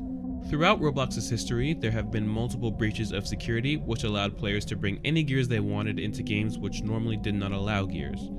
A notable incident of this occurring was around 2018 in the game High School Life. There was a bug in the game's clothing system that instead of giving you not only clothes, you could gain any gear on Roblox. This was because this game did not limit you to only using shirt IDs on the Roblox catalog. Because every item on the Roblox catalog, including gears, all have their IDs in the same location, you could swap a gear's IDs for a shirt's ID and give yourself whatever you wanted. Some people use this exploit to get, well, you know, guns, and you can imagine what happened next. Temporary server list removal. In July of 2017, Roblox removed the ability to see the server list in any Roblox games. This was due to bots scraping through server lists and sending friend requests to everyone they saw. This raised a lot of commotion, and eventually they fixed the issue and returned server lists. Roblox 2.0 first version. Roblox 2.0 is the slimmer version of the Roblox body offered in the package that was uploaded to the Avatar shop on May 14, 2010. While it now looks like this with multiple joint bends, its first version was much simpler, since Roblox didn't have joints back then. First obby created. Roblox has had many game genres throughout its almost 15 years of existence, but one of the most popular Roblox game genres are the obstacle courses, or obbies for short. Obbies have been a part of the Roblox community for at least a decade, but because of just how long the platform has been around for, combined with the fact that older games can easily become lost, it is unknown what the first obby is. But what we do know is one of the earliest obbies ever made was Dark Silver 2's obstacle course, made by Roblox user Dark Silver 2 on May 20th, 2007. Roblox. Roblox was a feature on the Roblox website, released in 2008, that allowed you to trade Robux for ticks with a ratio. If a trade matched and the ratio was the same, the trade would happen automatically. Now, of course, with a feature like this, there will be some people manipulating the system to get as many ticks and Robux off of it as they can. People were able to abuse it by manipulating ratios to gain extra currency. It was shut down in 2016 when ticks were removed. The Great Strategy sequels.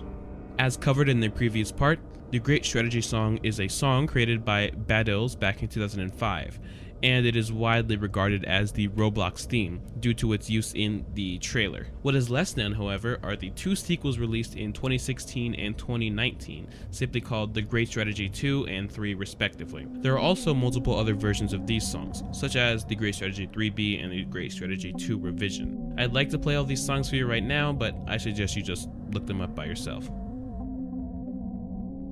Shedletsky player list icon. Shedletsky is someone who doesn't need further introduction. Due to his legendary status, whenever Shedletsky joins a game, he gets a special epic-faced icon on his player list, just so that everyone would know that they're in a game with the legendary Shedletsky. He is, however, not the only person to have a special player list icon. 3 other users have their own icons, those being Sorkis, Jedika Chef, and Roblox Psy. David Baszucki alts. This entry is pretty obvious. David Baszucki, CEO of Roblox, has multiple alternative accounts he uses to test features in Roblox as a normal player. This is confirmed by him in the bio description of his official account. The identity of any of his alts and the number of alts he has remains a mystery, so it's possible you may have played in a game with him before and were left none the wiser. Roblox Suicide Packs. This is probably just an urban legend that there were certain games on Roblox where you could join if you were depressed and make suicide pacts with other players. This may have been a real thing at some point in Roblox's past, but I couldn't really find any evidence or mention of games that serve this purpose. I also can't imagine this being a thing in modern Roblox due to its heavy chat moderation and the availability of much better platforms for communication, such as Discord. However, due to Roblox's huge player base and long history, I guess it's possible for this to have happened at least once. Since this video, I have received multiple comments telling me that there were some quote-unquote games that had things like guns, knives, and other, game-endy things. I'm not sure if these games were meant to encourage taking your own life or what, however. Thrillville Gore. According to a user on 4chan, when JJ5X5's Thrillville Park game was first created, players could find dead Roblox avatars. The bodies cannot be found today. I could not find any video proof or players claiming to have seen them either. Jailbreak Secret Bank Floors. In the game Jailbreak by Badimo, there was a secret found in early 2019. When you robbed the bank, you could get a secret room by swimming to avoid the lasers, unlocking the vault, placing a dynamite in the door near the vault, swimming underneath the lasers, and then once you're at the end of the water, jump and then you can clip through a wall, where you will find a sign showing the Jailbreak logo and another sign saying, "Shh, this place is a secret. Good job finding it." Make-A-Wish winner Pie Person 50, Sethi Cakes, and Diamond Pistol 25 were 3 kids in the Make-A-Wish program, a program that gives terminally ill children one wish. It was rumored that Pie Person faked having cancer in order to get the Domino Crown, but that's likely not true given that Make-A-Wish does do heavy background checks to catch these things. I couldn't find anything about one of the winners being rumored, probably just an icebergism. Game copying. Game copying is relatively self-explanatory. There have been many users who, in the past, have copied games from other creators, the most well-known being Jared Valdez 4, who is responsible for many popular games and groups. He, and most others who copy games, targeted uncopy-locked games, which are games that Roblox actually allows you to copy. Is it possible to copy games that are copy-locked in Roblox? Yes, actually. There are exploits that allow users to copy entire games, receiving all models and map details, but you are still not able to copy scripts with these exploits, which is perhaps its only saving grace. Still, this has been a huge issue for a long time in Roblox, and it's not gone away quite yet. Super Moderator Badge. The Super Moderator Badge was a badge given to Super Moderators. This badge is no longer given out since the Administrator Badge became the badge for all of Roblox staff. The change happened after Roblox changed the style of how their badge looked. Builderman's Design Contest. This was the first Roblox event of 2008. All you had to do was draw a design for Builderman's residence, I guess. There were 10 winners, including one Stickmaster Luke. Each winner got their place actually built in Roblox and installed on the Builderman account, as well as the light bulb item. Daisy's Destruction Games. Now, if you don't know what Daisy's Destruction is already, it is an infamous snuff video in which a little girl is tortured. It's terrible. This entry implies that there are games inspired by this film somewhere on Roblox, although we currently have no evidence of where these games would be. If they ever were on the platform, they must be long gone by now, rightfully so. Ambient Shadows.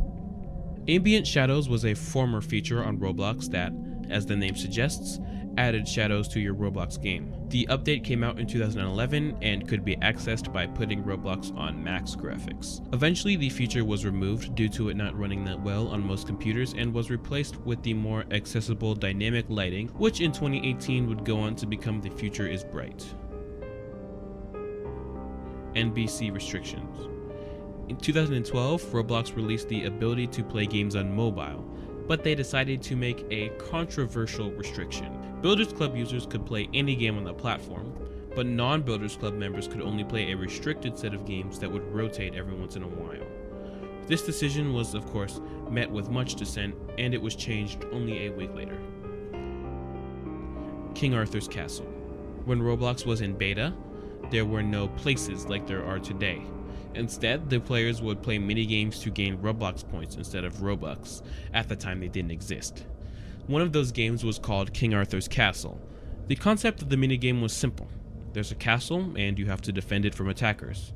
There's not much information about the game, however, so I don't know exactly how it worked. Roblox Farlands. If you follow Minecraft to any degree, you may know about their Farlands. In older versions of the game, if you went far enough away from spawn, the game would bug out and the terrain would generate oddly and unnaturally. Well, as it turns out, Roblox has their own Farlands, and it's actually still around today. If you travel far enough away from the main base plate of any Roblox game, your character will start glitching out. It takes hundreds of thousands of studs travel to see any visual difference, but once you get to around 1 million studs away from spawn, you can see some crazy effects. This is still a feature around today, and it probably isn't going anywhere anytime soon. You can try it yourself if you have a few hours of your time. Roblox University 2014 Columbine Map. In the Roblox University 2014 map created for the event, people noticed that the building shown in the trailer had striking similarities to Columbine High School, with the parts shown looking eerily similar to the blueprints and aerial shots of the school. While I'm sure there was no malicious intent with these similarities, the two prevailing theories are that this was A, just a coincidence, or B, that whoever was in charge of designing the map just accidentally modeled it after Columbine after looking up school reference or something. As of now, however, the university was changed as to avoid further controversy. Roblox in Korea. Simply put, Roblox doesn't have much localization support for Korea. That being said, the Roblox community in Korea is rather sizable still, and this is shown by Sickrot, whose goal it is to provide Korean translations for Roblox games that are almost always in English. What also makes playing Roblox in South Korea difficult is that they have a strong cryptocurrency regulation, which apparently actually prevents people in South Korea from trading with others in games such as Adopt Me. 2011 trailer places. If you ever watched the trailer for Roblox in 2011, you probably thought it looked insanely awesome. Cars flying everywhere, dance parties, buildings being decimated in space. It's crazy. The thing not many people realized though was that the majority of places shown in the trailer are just not real, or information has been altered to deceive players. Pillars of Pillage and Timmy MC Ponage, not real. Cops and Robbers, not real, at least not this version. Dance Party, not real. Ice World Base, not real. And they used a green screen for the skybox. That's not even a real skybox. And what may be the worst part is that when they used real places, they flashed them for only half a second and didn't actually credit those creators. All in all, kind of a scummy trailer when you look back on it without those rose-tinted glasses. Taco Bell Salami. Taco Bell Salami is just a word vomit meme phrase that some people on Roblox like to spam, in a similar vein to the Cuban iPad phrase. Apparently it has its roots in the Mugen Roblox games, but I'm not sure. Roblox Footage Archives channel. Roblox Footage Archives, or RFA, is a project created by... Yeah, so I talked to the guy who made the RFA and he doesn't want his name to be mentioned, which is ironic considering the fact that RFA makes up half the iceberg, but you won't hear his name anymore. It is a myth/ARG that involves old fake Roblox footage. RFA is actually responsible for the majority of entries I skipped in this section, such as red static, seizure-inducing flashes, and nostalgic players. I'm pretty sure that's because Boomblocks had a hand in creating this iceberg and wanted to kind of use this iceberg to set up the RFA ARG. Unfortunately, however, this project has been closed down mysteriously. Bring it back, people really liked it. I really hope you do. Steer the Spheres. Steer the Spheres was a contest. Contests were a feature in 2005 where Roblox players play specific minigames for prizes. Steer the Spheres was just one of those. Controller variable. This was a feature in Roblox from its creation up until 2009, and it was pretty much a variable in almost all physical objects that, if triggered, would make the player control the object as if it were the player, using their keyboard. This was removed partly because they couldn't get it to work within Roblox's newer multiplayer model. Crash Driver. This was another minigame on early Roblox. The goal of Crash Driver was driving down a steep slope into objects that were at the bottom of the slope, earning Roblox points by doing so. There is no information on this besides a patent which shows the minigame. Eric Frenchman on Roblox. Eric Frenchman is a blogger who, in 2009, made a post on his blog site, pardon my French, called "Is Roblox Safe for Kids? Not sure, so I blocked it." Eric goes on to talk about how it was not parental safe and complained about the security program. The article got a lot of responses from Roblox players and even got a response from Builderman, David Baszucki himself. In 2011, Eric made another blog called Revisiting Roblox where he states this: Dear Roblox Wiki Clicks, thanks for the traffic. It's been over 2 years since I made this post. I've moved on now, and so has my son when it comes to gaming. Feel free to make your comments to defend Roblox. Please refrain from parental advice and cursing. It devalues whatever positive commentary you might have. I think the folks at Roblox would be very impressed with your love and defense of the site, but now my son chooses other games to play and has never asked me again about Roblox. I had considered disabling comments from this point on, but I decided against it because of your passion. However, as I wrote above, we moved on, so while your appropriate, tasteful comments might sway some other parents, it means nothing to me unless he chooses to play again. Pardon my French, Eric. That was 10 years ago, however, so it's very likely that his kids have had access to the platform since then, and he may have even given it a try himself. Who knows? Roblox Nintendo Switch port already released. Many Roblox players want Roblox ported to the Nintendo Switch. This is, however, very unlikely because console exclusivity tracks go against the deal. However, it already is possible to play Roblox on the Switch through modding. It's actually possible to load an Android OS onto the Switch, making it possible to download the Roblox Android app and play it on your Nintendo Switch. Is it an official port? No. Is it a convenient or even decently functioning port? No. But it is there if you want to try hard enough. Lens flare. Lens flare was a texture that would appear on the screen while the player's camera was pointed towards the sun from 2003 to late 2007. In 2008, after Roblox introduced the new lighting system, lens flare would only be visible to a player if they had their rendering option set on Legacy/OpenGL stable in the game settings. Giftsplosion Secret Gift. In 2012 to 2017, there was a yearly event called Giftsplosion, where you could get various gifts by just buying them or by doing specific missions. Many people have speculated that there is a secret gift that we have not found yet. Since we haven't found this gift and we don't know what it looks like, you know what that means. Throw it on the lawn. Forum 49. Forum 49 is an unknown forum. There is no evidence of it existing, only posts on the CNG subforums demanding we remember Forum 49. Apparently it was a forum that existed for only 20 minutes before being taken down. If you have any experience with Forum 49, please let me know in the comments. 45229 is a real error code. Error 45229 is a Roblox myth. Again, I'm not here to cover myths, but to quickly summarize it, this 45229 account would send you a link, and upon clicking it, your computer would crash. When you reboot it, you would get teleported to a spooky game and get scared, yada yada. This entry claims that error 45229 is based off a real error code that you can get in Roblox, but I can't tell you if this is fact or fiction because of my very limited knowledge of Roblox's code and error messages. Toolbox accounts. In 2005, Roblox created an account by the name of Toolbox to test out the Toolbox feature on Roblox. The Toolbox account is well known among the Roblox community for being one of the first 10 accounts that were made on Roblox back in 2005, although it says 2006 on Toolbox's profile, and for making what is probably the first model on Roblox, Ball 4x4x4. In August of 2018, the Toolbox account was terminated, but the termination was revoked this year on January 7th, 2021. Desdemona accounts. Desdemona is one of Roblox's more mysterious accounts. Desdemona would post cryptic messages, specifically after Friday, January 7th in 2011. There were also rumors that Desdemona would hack users. Now, I don't know where these rumors came from, but we can take a step to solving this mystery when we take a look at this account's second post on the forums. This account is someone's alt. Whose alt? Mr. Crazy Person. They claim that their main account was banned for 3 days, and so they'd be using Desdemona as an alt. From there, I can assume that MCP used the Desdemona alt to just post whatever they wanted to the forums before deciding that they would get themselves terminated by posting a slur and inappropriate messages. At this point, their main account ban would be almost up anyways, so that makes sense. I think that would be the solved mystery of this Desdemona account, assuming that this is the account that was referred to.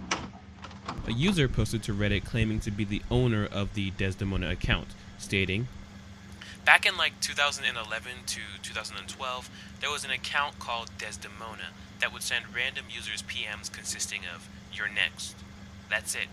Their avatar was all black with default face and no clothes. Over time, rumors started to spread around the Roblox forums, off topic and such, that whoever got those PMs would have their accounts deleted. It became a small creepypasta-like story along the likes of 1x1x1x1. Eventually, that account stopped sending messages and Desdemona faded into obscurity.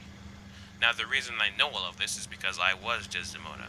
I was friends with some of the people on the off-topic subforum and had some notoriety/recognition on that board, so I made a little mysterious account and sent vague and ominous messages to random users and some people I recognized from off-topic, mainly to piggyback off the general fear of hackers, like 1x1x1x1. I would send a handful of messages every now and then. Eventually I started seeing people say, 'Those who get a message from Desdemona have their accounts mysteriously deleted,' despite the fact that all I ever did was send ominous PMs.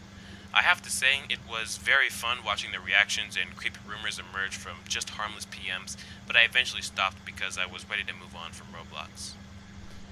It is unknown if this was the real owner of the account, but I do believe that this was most likely MCP. Nintendo not responsible for takedowns.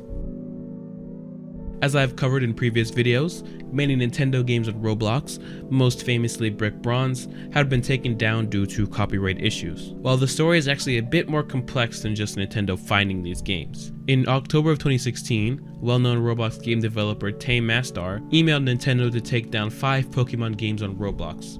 All of the games were taken down in 2016 to 2018. Though not mentioned in Tame Mastar's tweet, one of the games that got taken down in this wave was, of course, the fan favorite Brick Bronze.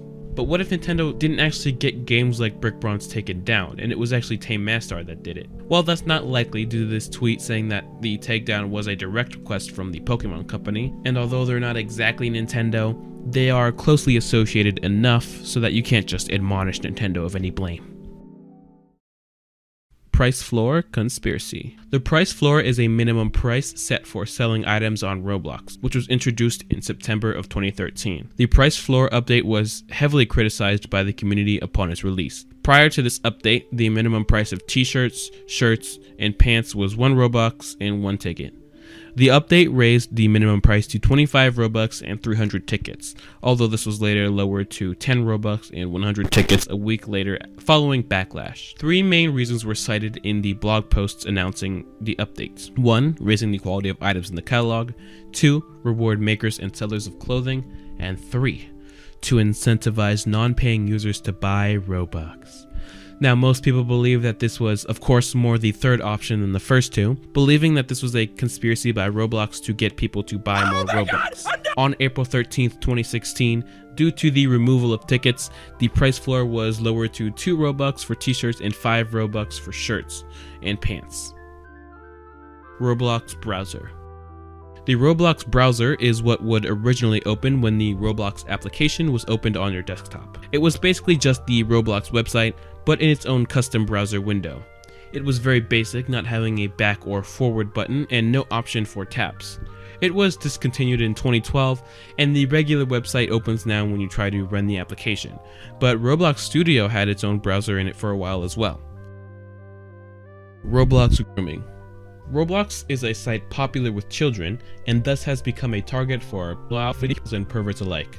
These people can come in all shapes and sizes, mostly infiltrating communities associated with Roblox, mainly Discords for Roblox YouTubers or games. I've even covered many Roblox groomers on my channel already. Mr. Obvious, Epic Critical, and Explode1 are groomers who use their status in the Roblox community to lure in vulnerable kids.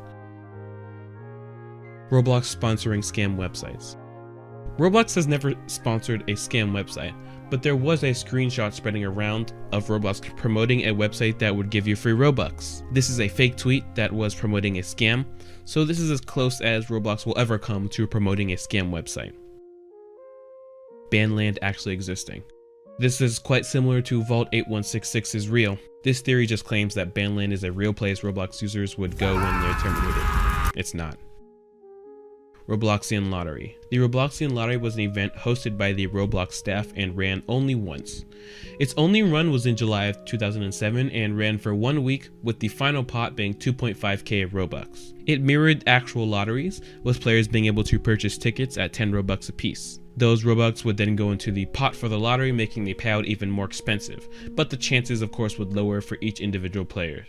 You could only buy one ticket, however, unlike real life. In the end, there were 4 winners who got from 2,500 Robux to only 1 single Robux.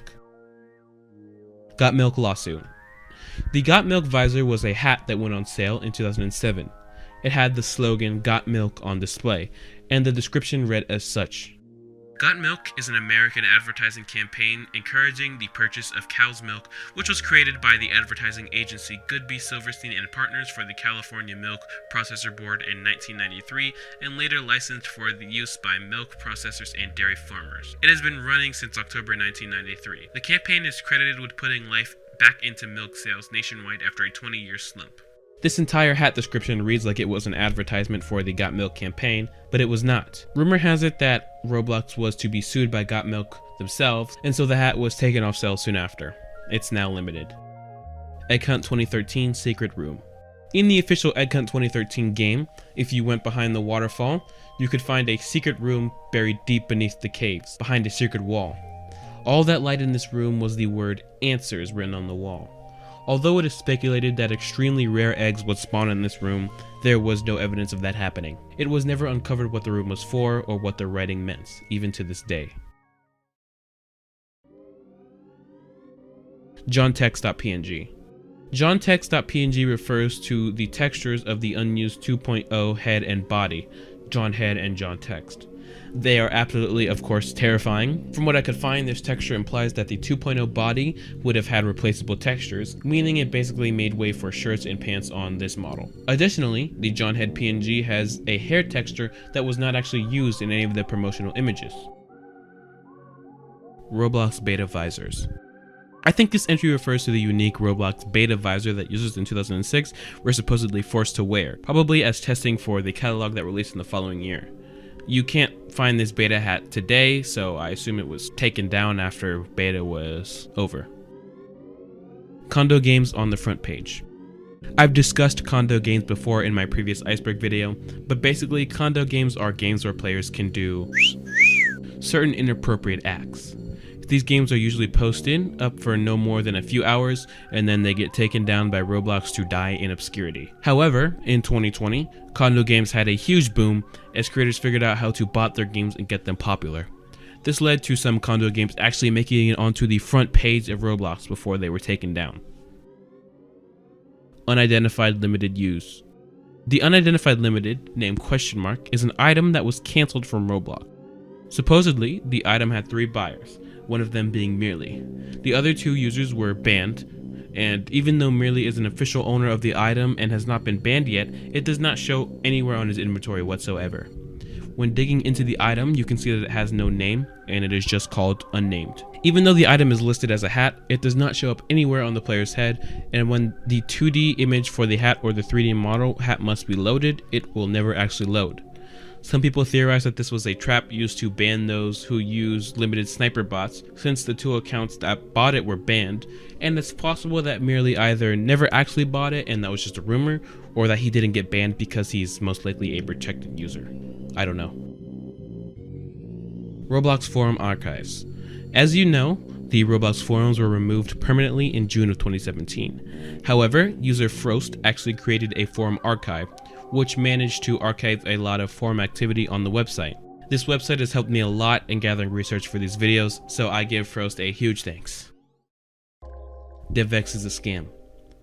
DevX, or Developer Exchange, is how Roblox developers can exchange Robux for cash. DevX has fallen under criticism multiple times in the past for its exchange rates. Roblox keeps 65% of the profit when using DevX, which many users think is unfair. Additionally, users have had issues getting into DevX in the first place, with their games getting Roblox millions of plays, but still getting rejected from the DevX program because of minor infractions in the past. I myself don't think DevX is a scam, but let me know what you think in the comments. Hi Guys Derp. Hi Guys Derp was one of the faces added in the April Fool's 2012 hacking incident. I won't go into too much detail because I actually already covered this in my History of Hackers video, but this face is much less known when the subject of the April Fool's hacking is brought up. Also, this face was never actually deleted and some people still actually have it. The Pit. The Pit refers to a video based on a creepypasta based around a game that supposedly exists in 2006 and 2009. The place, rumored to be guarded by 1x1x1x1 himself, contained a wide open green grass ground with a big pit in front of the player. Upon jumping into the hole, the player would most likely fall out of the world. After falling, the game would suddenly exit itself and the player's account would be banned. The reason? You are not welcome here. The video, uploaded by user 4ZY1, was allegedly recorded in February of 2008. Normally I skip creepypasta and myth-related content, but this one's pretty cool. The whole creepypasta is related to RFA 2. They got me! Shadow color. This was a now deprecated feature that simply allowed you to change the color of shadows. Of course, it was removed amongst the many other lighting features when the lighting engine was redone several years ago. Data persistence. Data persistence was a way for developers to save data across games which act similar to a data store. There was an incident with data persistence that caused some of the creators to lose some of their data in 2014. Otherwise, there's nothing significant about this entry. It was replaced by data store. 2005 free models.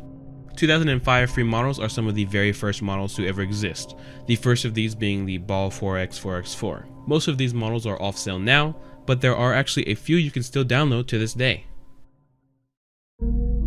Ambassador Program. This was a program Roblox users could be a part of in 2009 to 2012. Basically, if you posted links to Roblox on other sites, you could get ticks. If you post 3 active links, you would get the badge. Each link gives 2 ticks. There was a cap of 50 active links, so you could get 100 ticks from this program alone. You'd also get a hat called the Well-Connected Gift to the Link Master, which could also be bought. In 2014, an admin said that all players who had the badge would have it removed from them since the program was retired. This was met with heavy criticism, but either way, that still ended up happening. QA. QA was the second account to ever exist on Roblox, created in June of 2004, but it was replaced by John Doe and assigned a new ID of 6. This account was used by David and Eric for quality assurance, which was what the name QA stands for, and to troll around the forums on occasion. It is one of the only accounts to have a 2-letter username. QA is friends with 4 people: 111, a Nanny Moose, Ice Pools, and Wiredo. QA's account was hacked on 2 separate occasions. One in April of 2016, where someone managed to gain access to the account and post to the forums, and a second in December of 2017, when an XSS vulnerability was abused to hack QA's account. Roblox tried to defend the account by applying safeguards. However, the Roblox client would not recognize QA as it only had 2 characters in it, and the minimum amount of characters in a Roblox username were supposed to be at least 3. So, Roblox decided that the best they could do was just terminate the account. For whatever reason, however, the account's termination was lifted just last month along with toolboxes, and QA is now back on the platform. Bytecode. Basically, bytecode allowed users to input code outside of what Roblox gives you in Roblox Studio. This could be used to insert malicious scripts, but also many users just used it non-maliciously in their games. In August of 2012, however, bytecode was removed for security reasons, which ended up breaking some of the games that used it non-maliciously. Game.workspace destroy. This is a command that basically destroys the workspace in any Roblox game, breaking it completely. Now, I don't know a lot about coding, but this might work, or did work at some point, and free models would apparently add that code as malicious code and corrupt places. Yorick was real. Yorick was an account created in 2006, used by admins to create an official Halloween event game. He was never actually seen online until the account was compromised in the 2012 April Fool's hacking, where the 2006 event place was made public and uncopylocked. Due to people seeing Yorick online again, they assumed that he was an actual player, but due to the fact that Yorick hasn't actually been seen online since 2006 and assumedly the April 2012 event, it's safe to say that there is no player that uses the Yorick account now, at least. And, fun fact, Yorick is actually named in reference to a character in William Shakespeare's Hamlet. The quote on the account's profile, "Alas, poor Yorick," is from the play itself. MadBad98. MadBad98, or Brittany, was a Roblox content creator that made content from around late 2009 to mid 2012. She had a career in exploiting as well, being seen exploiting around 2012, and having a hand in exploiting during the 2012 egg hunt. In June of 2012, her account was terminated, presumably for exploiting, and she hasn't uploaded to her channel since. Donald Trump's son plays Roblox. This is in reference to a rumor which spread around that the Roblox account Jumpy Turtle was Barron Trump, son of Donald Trump. It was spread around TikTok as a fact, with many people claiming they needed to save Barron. At first, the account teased as to whether or not it was actually Barron, with their bio saying, maybe, maybe not. But after getting too much attention, they confirmed that they were not actually Donald Trump's son, with their status reading, I'm not Trump's son, my account got leaked, stop friending me, I'm not Barron, and I thought you guys were here from my YouTube channel, I'm not Trump's son, stop sending death threats. Chances are people just had their sights set on the wrong guy, such as how rumors spread, but some people still believe that this is Barron, that he just claimed not to be so as to avoid the attention. We'll never really know. Real free Roblox generators. Back in early 2020, Tubers93, infamous for being responsible for multiple hackings on Roblox games, mainly Meep City, made a game called Free Rabax for free today that had you join a group and complete an obby and spin a wheel at the end of the obby to give you free Robux. Okay, obvious scam to waste your time or something. But no, this game would actually give you the Robux if you completed the obby. I think the game was just redistributing Robux gotten through questionable means, but I'm not sure. Apparently they went out to do this with multiple other games in the future. Roblox world's biggest psyop. I already discussed this on a smaller scale earlier in the video, but this entry is the sentiment that Roblox is a psyop designed to poison children's minds. This is a sentiment that is shown in an article by Thomas Jones, which states, the kids view inappropriate content on this webpage and it brings adverse effects on their psychology and behavior. Effective supervision of a kid's activities on this platform is necessary to overcome severe problems in the future. A quick measure protects your kids from catastrophic outcomes. It goes on to talk about how inappropriate Roblox games are changing the nature of children and causing them to be more aggressive and adopt sick and disgusting behavior. Roblox tracks down where you live. This refers to many instances and phenomenons where Roblox has indicated that they need the user's location, which thus leads to parts of the community believing that Roblox tracks down where you live, which is off-putting. There are two major instances of this happening. One, in 2018, Roblox introduced a feature where you could add friends based on your location, and it was called Add Nearby Friends on mobile. The player would go to the Add Friends page, click Nearby, and then Roblox asks for your microphone permission. Roblox claims Roblox uses the microphone to find players around you. We may increase your audio volume. The device would send a loud noise that, assumedly, any other devices which had the app open would detect and automatically add the person as a friend. I don't know, it's kind of bizarre. It's also assumed that they already would know the player's location, considering that it's people nearby the player, but considering the weird roundabout way they chose to implement the feature, it could honestly be either way. The same year, Roblox introduced a new category/sorting system called Popular Near You, which implies that Roblox knows the player's location and takes other people's most recently played to put it into your player's system. It was later discussed in a dev forum that this is based off of your country, not your region or IP address, although some people were not 100% convinced. Greg was the 24th user on Roblox, user ID 24, who joined sometime in 2006. He was one of the first players to have Builders Club and was banned later in the same year due to his account being compromised. In recent times, Greg has joined the Roblox hacker myths such as Dignity and John/Jane Doe. It is said that he hacks random accounts and changes the passwords to lock users out, but this myth is easily explained just by kids forgetting their passwords. He was also accused of being the hacker behind the supposed March 24th, 2017 hacks. You are sus! Because of rumors spread by the community. Roblox drove several people into schizophrenia. Roblox does not cause schizophrenia. This entry is hyperbole. However, it has been known to cause hallucinations in several people, as games can do that if you spend too long playing them. One user on 4chan shares their experience. I once stood up for 3 days straight playing Roblox when I was 14. I don't know what was wrong with me considering that it was a little kid's game. I remember trying to go back to sleep and my mind was just endless spirals of block patterns. It was so distressing and convoluted that when I woke up to take a piss, I was still dreaming about climbing this enormous block tower while I was pissing in the toilet. I myself have had hallucinatory experiences with Roblox. I remember after playing Roblox non-stop when I was younger, sometimes I would actually hear those blocky footsteps and jumps in the distance or around my house. I'm not joking. But that's just what happens when you play a game for too long. I'm certainly not schizophrenic. Hopefully. This is, of course, the most recent part of the iceberg. Not much new to say about this one since I just released it, but here you go.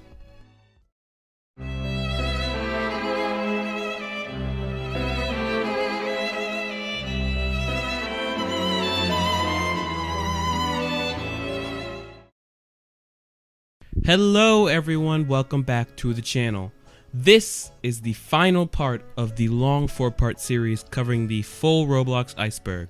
If you haven't seen the other 3 parts, you can watch them after this video. It doesn't really make much of a difference. If you have seen the other parts, well, you know what we're in for today. Part 4 of the iceberg is filled with weird and bizarre entries, a lot of which are just plain made up or don't have a lot of evidence for them, but that's for us to find out in the video. So without further ado, let's just start the video. But not before I tell you about Honeygain. Hey yo, Honeygain, is that the cool? Honeygain is a website and application that basically lets you use your internet connection to earn money passively. Essentially, Honeygain helps gather bits of data from the internet to give it to various companies and businesses, and in exchange you get paid without having to do anything except for just run the app. You can maximize your earnings by connecting multiple devices and running content delivery. Additionally, you can refer others to the service and you gain 10% commission from them. Honeygain is completely safe and legit. Many people have posted proof of payment on the internet and the app doesn't collect any of your data or anything like that. So if you'd like to earn a bit of extra money to help buy Robux every month instead of just stealing your mom's credit card, sign up for Honeygain today using my special link to get your first $5 immediately. It's up for download for Windows, macOS, and Android devices. Okay, now we're gonna start the video.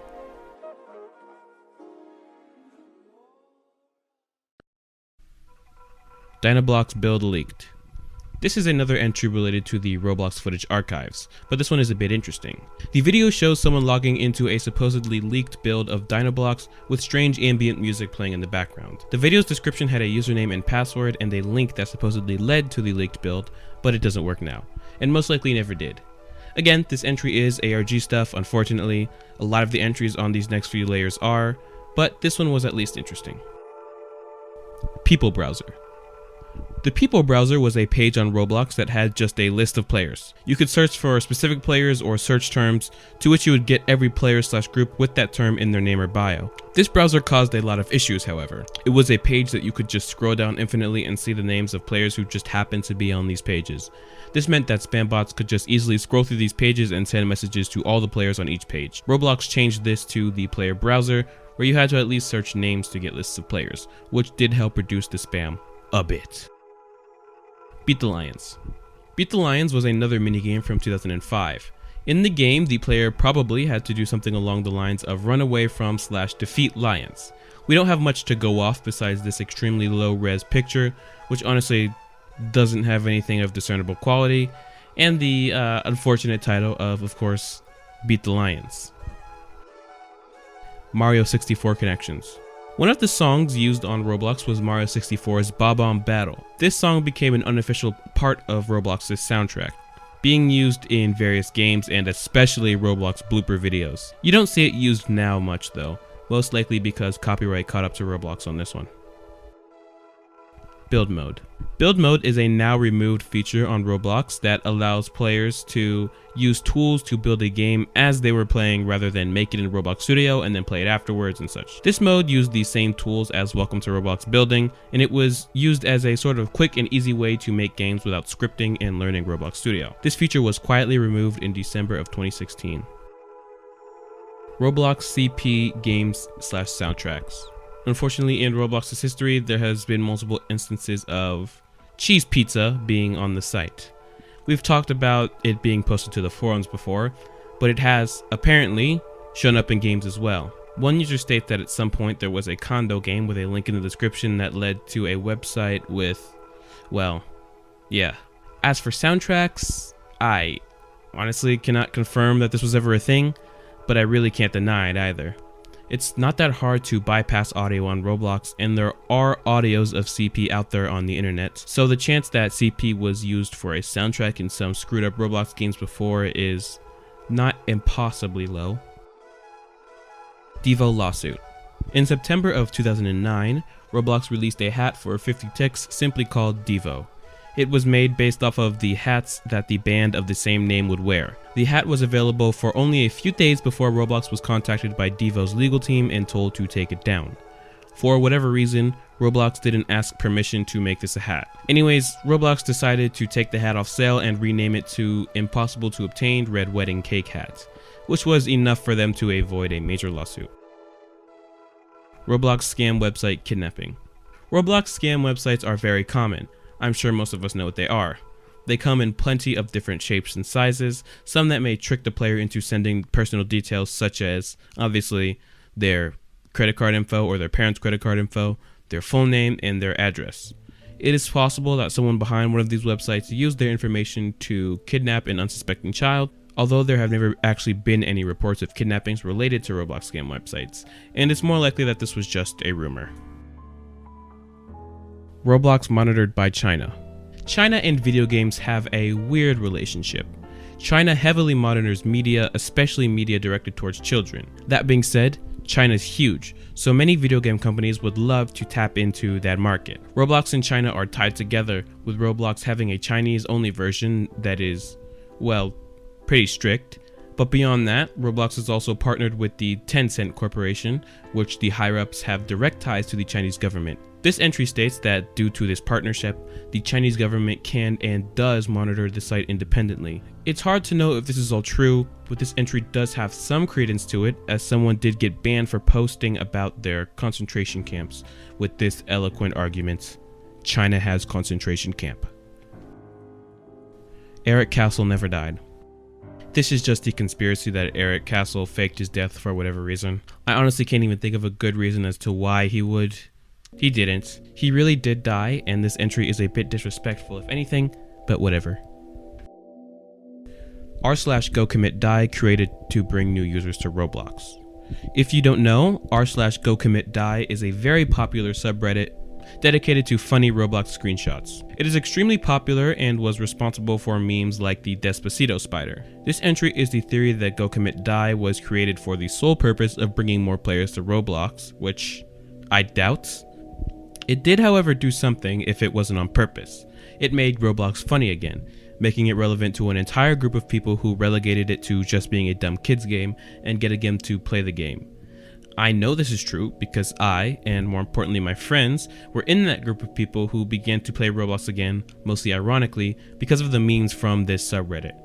r/GoCommitDie has also been the center of a lot of controversy due to its mods and their inherent desire to share their opinions on the website for some reason, but that's a story for another time.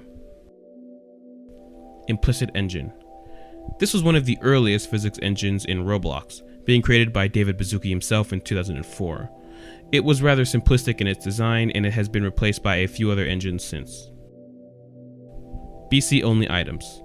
Believe it or not, there were a few items that were made BC only, such as, of course, the hard hat, the BC business tie, and the Hungry Dino hat.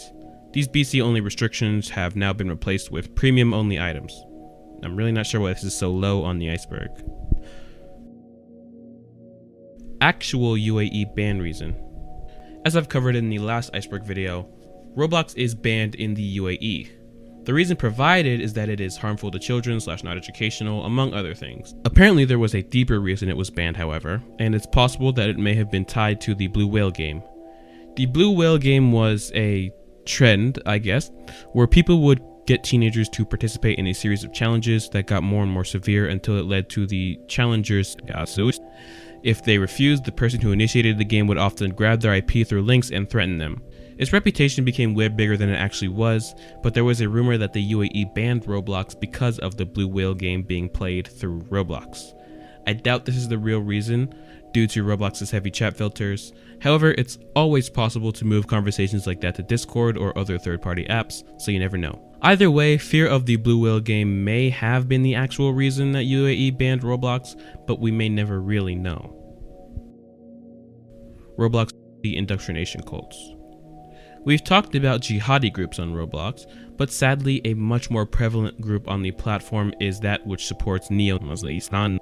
It's a bit hard to distinguish who is doing these things for real and who is just a group of edgy teens, but there 100% are real groups who aim to indoctrinate children into using non-media imagery and roleplay to push their agendas. There's also a large scene on Roblox, which is just as horrific, if not worse. Roblox 2. Roblox 2 is pretty much exactly what you think it is. It's a joke, a weird rumor, and a few rip-off games. The most interesting things that I could find was a r/Roblox2 subreddit, which was annexed by the Jaden Gang. I'm not sure what the Jaden Gang is, but I assume they just name-sniped Roblox 2, or at least did a rather weak raid of the subreddit. Otherwise, there are probably some fake games claiming to be Roblox 2, but there will, most likely, never be a real second Roblox. Nipropa Jokes Maniacs have Roblox accounts. If you don't remember from the last video, the Nipropa Jokes murderers were a duo of Russian murderers who were responsible for a string of murders that they actually recorded. This entry claims that the maniacs had Roblox accounts, and that Roblox possibly had a hand in leading them to commit the atrocities they did. Obviously, that's most likely not true. They may have had Roblox accounts, who knows, but clearly Roblox did not drive them to do any of what they did. In fact, I have been told that this entry was just meant to tie into RFA, which never got the chance to be fully realized. Sonic Eclipse. Sonic Eclipse was a Roblox Sonic fan game that ended up getting pretty popular. In 2020, however, the creator, Dr. Rofatnik, was exposed for racism and homophobia.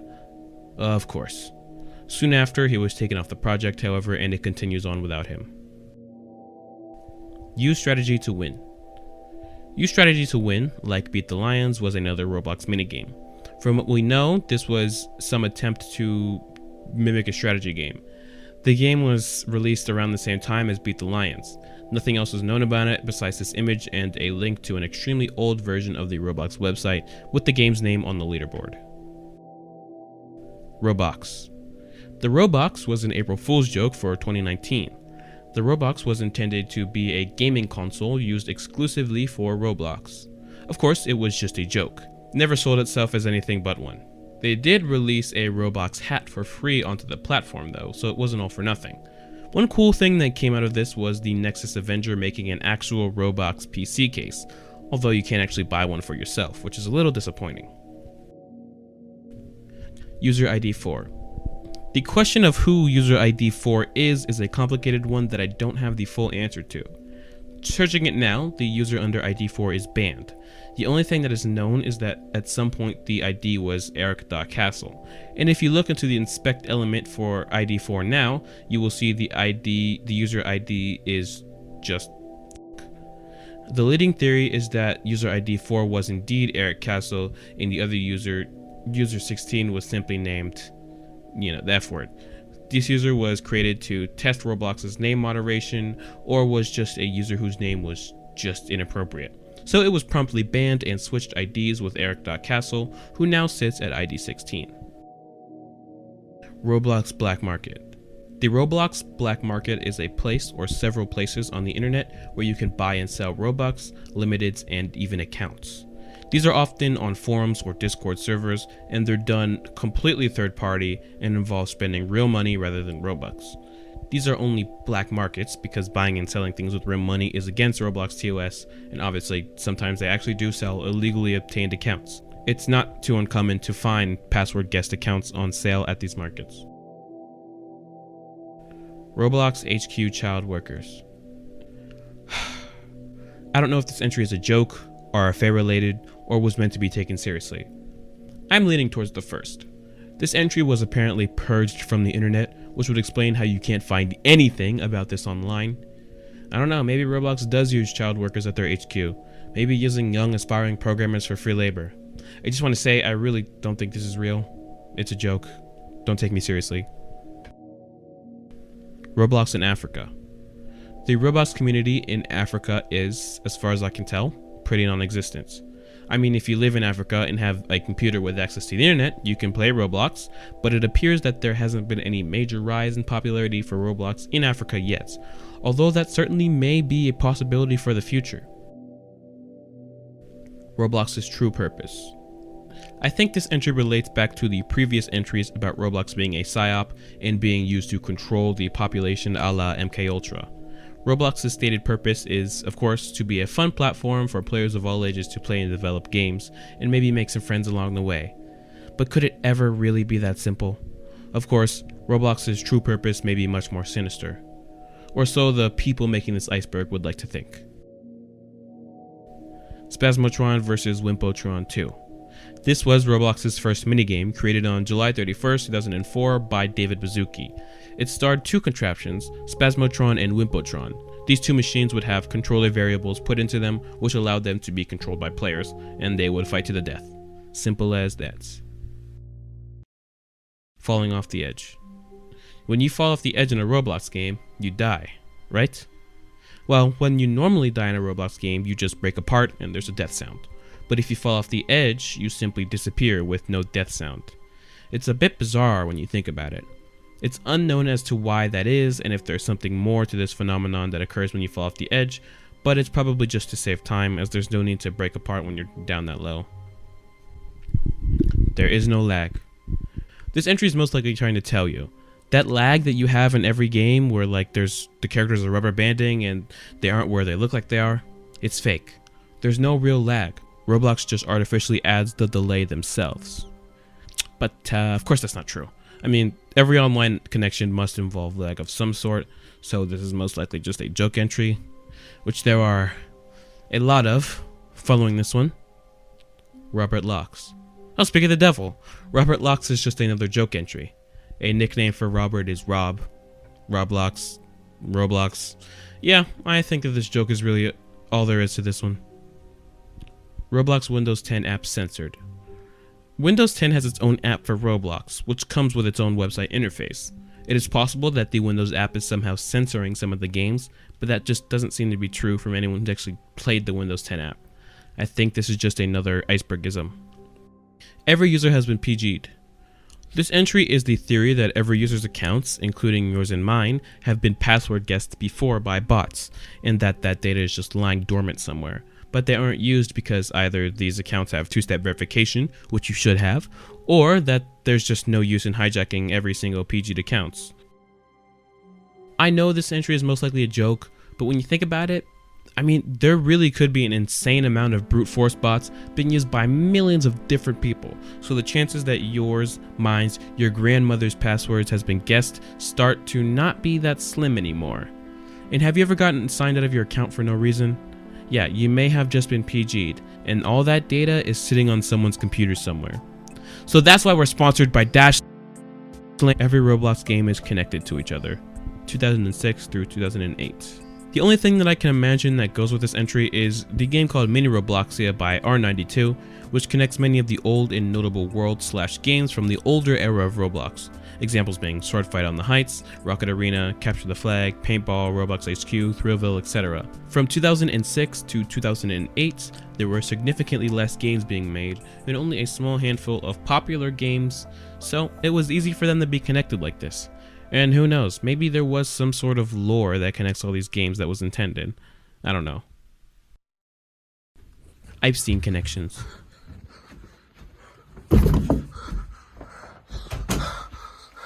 I knew it. I knew it! 96% of users are bots. This entry just claims that 96% of all users on the platform are bots. According to the new user statistics, there are around 2.5 billion accounts on Roblox. Now, according to this article by Brian Dean, there are 199 million active users a month. So if we compare that to the 96% statistic, that means that either at least 99 million of these active users are bots, which, to be fair, I don't know what counts as being an active user in this study, and I'm not even sure if bots can be active, or clearly something doesn't add up. No. I severely doubt that 90% of users are bots. It's impossible to know just how many users are bots, but the leading theory that I've seen around is that 11% of users are bots, which would leave around 275 million botted accounts, which is honestly still an insane number, but it's a little bit more realistic. Roblox game card secret messages. I'm not really 100% sure what this could be referring to. It's possible that there were some sort of secret messages on the Roblox gift cards you can buy, but I'm not sure. Additionally, it could be referring to the Roblox GameStop card item, which is my best guess. On the back of the card is some text and a barcode at the bottom. The text is far too compressed to be deciphered, the only thing being able to be made out being, of course, the compressed Roblox logo, and the barcode isn't able to be scanned either. The text looks to literally just be the terms and conditions copied over, but the barcode isn't seen anywhere on its real-life counterpart, and it's possible the text could say something different. Additionally, using the card in-game gives you access to one of a few gears such as a chessboard, a tic-tac-toe board, and a DS. It's also possible that doing something special with these games can yield some sort of secret message. We're not sure yet, so if you have any information, please comment down below or message me on Discord. Horror music. The classic horror music used in many classic Roblox games is actually audio Halloween 2, slowed down and then repeated with some ambient effects in the background.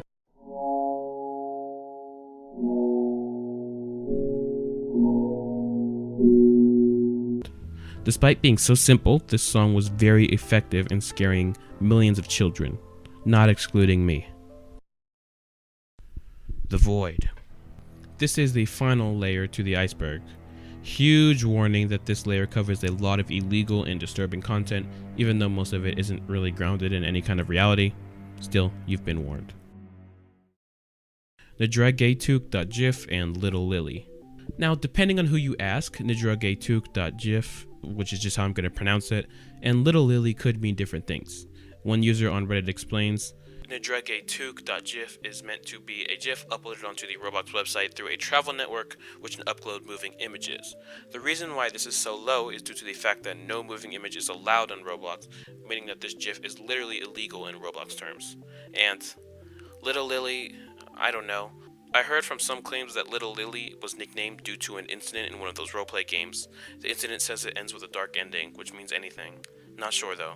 However, I believe this explanation by a user on 4chan to be at least a bit more accurate. Nadragetuk.gif and Little Lily were both connected to each other. These files were found inside a 2012 Roblox client. I have barely any information about these files. The only theory that I have heard is that these files are actually names to video sites. Now for the Little Lily, I have no clue what that could be referring to, but Nadragetuk.gif gets interesting when you reverse it. It becomes Cutie Garden. Now, if you don't know what that website is, do not look it up. It involves borderline illegal cheese pizza content. That's all I'll say. It's possible that these files were some sort of attempt to hide the CP in the code or client of the game. Probably nothing real, however.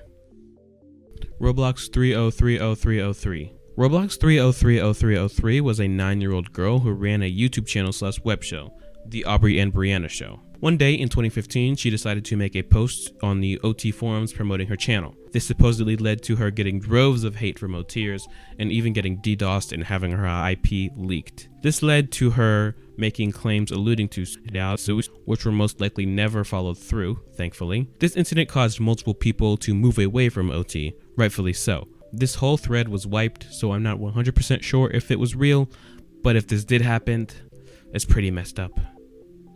Project Andreolphis. This entry was supposed to be connected to RFA. Project Andreolphis was a creepypasta that was supposed to involve a project to build a super teleporter, whatever that means. This whole thing was scrapped, however, so this entry basically means nothing. 1x1x1x1 actually spotted. Now, I know that this entry was intended to be RFA related. The picture associated with this entry is clearly related to RFA, but that doesn't mean that there haven't been other claims of people seeing 1x1x1x1. Many people claim to have seen 1x1x1x1 in games around 2006 to 2007, mainly Shedletsky games, which were probably real due to 1x1x1x1 being Shedletsky's test account. However, in 2011, the only Roblox posted a video of 1x1x1x1 being spotted in sword fights on the heights and even chatting with the man. Since then, more and more sightings continued to happen throughout the following years, many of which weren't really that convincing. It's likely that these videos were either hoaxes or just hackers pretending to be 1x1x1x1, but again, it's impossible to truly know. Roblox CEO is one of the elites.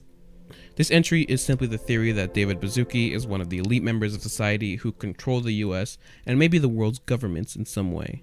I don't know, maybe he even had some Epstein connections, if you know what I'm saying. But in all seriousness, David is worth billions of dollars, so if anyone is a candidate for being a part of the elite, I mean, yeah, he's a strong runner. That being said, of course, there's no proof I could find that he would be, so I don't want to make any brash accusations. Mr. Doombringer lied. If you know about 1x1x1x1, you know about Mr. Doombringer's post explaining his origins and how the hacker isn't actually real. While many people in the forums believe that the post by Mr. Doombringer was a lie, meant to cover up 1x1x1x1's true origins. One poster on the forums claimed to be 1x1x1x1, posting, "You think you know the true story of me? Well, the story Mr. Doombringer told was fake. 1x1x1x1, or the group, or me, has existed since Roblox had its inception. We were a group of hackers designed to hack Roblox, and John tried to cover up the horrible things we'd done by posting that story. Everybody believed it until the recent hackings by 128x128, 404x404, and myself. You're all being tricked." Of course, this post was a hoax and wasn't taken seriously, but it does hit on the fact that A, Mr. Doombringer made up the story to cover up the true 1x1x1x1, and B, 1x1x1x1 was a group of hackers, rather than a single hacker, which actually is rather plausible, but who knows. 2006 starter places. There are many different versions of the starter place you could get in 2006. First, it was a blue table with a base plate and a pink bed. Later on, that base plate was changed to be green. Then it was changed to being the doll place. Finally, it was changed to a large room with 2 base plates and a wooden floor sign saying free bricks. In current Roblox, the textures don't even load. Cult groups. Similar to Nazi propaganda groups, Roblox is host to many cult groups. They have active groups for Muslims, which isn't necessarily a cult, but you know. It also has the Divine Sister group, which I already discussed, which has very cult-like behavior, and probably has a whole underbelly of cult groups that I can't even find. I have zero doubt that these cult groups are on the platform, because Roblox sucks at taking down these dangerous groups. 2014 Future Prediction Thread. In 2014, a thread was created in which the creator asked when people believed the US would collapse. The greatest minds from Roblox gathered to make their predictions, with the average falling seemingly at around 20 years from then. So, if the US collapses in the 2030s, remember these videos, guys. Content deleted. If you don't know, content deleted is a message that shows up in place names, place descriptions, users, or forum posts when the original content of the page/place is, well, deleted. It's become a bit of a meme nowadays. I assume that this entry was a play on the meme, like a more serious entry got deleted or something, but maybe this was it, so I'm just gonna pretend. Okay, I'm moving on. Area 51 map was an actual recreation. This one's pretty self-explanatory. It's the theory that the Survive the Killers in Area 51 map was based off of the actual Area 51. I severely doubt it. But to be fair, it's not like anyone can confirm or deny this unless they're, high enough clearance, I guess. I love you. Adonis Admin is a server moderation tool that can be installed in various Roblox games to make the entire moderation process much easier. It became very popular, being used in games from One Piece Golden Age to Iron Man Simulator. What people didn't know was that this management system held a dark secret, an Easter egg, if you will. If you type the command !I love you in a game with Adonis Admin, something would happen. The screen would turn black and an image of a person in a dark closet wearing a clown mask would appear on the screen. Many people thought this was an official Roblox command, but it was in fact attached to Adonis Admin. It is unknown as to why the command was put there, but one can only assume it was just to scare people. Obama funny. Obama funny is when Obama funny. Content purged. Content purged can only be assumed to be what happens to a subject when Roblox really doesn't want it to be seen online.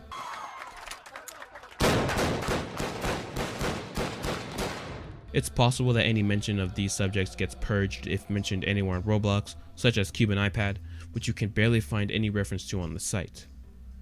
Lost clients. These are various versions of the Roblox client that are completely lost to time, unavailable for download anywhere.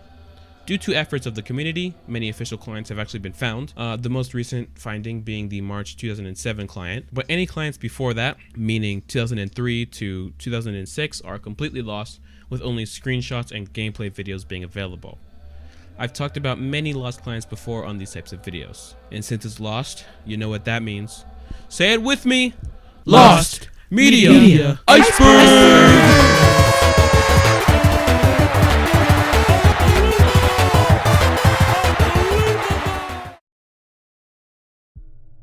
Ghosts.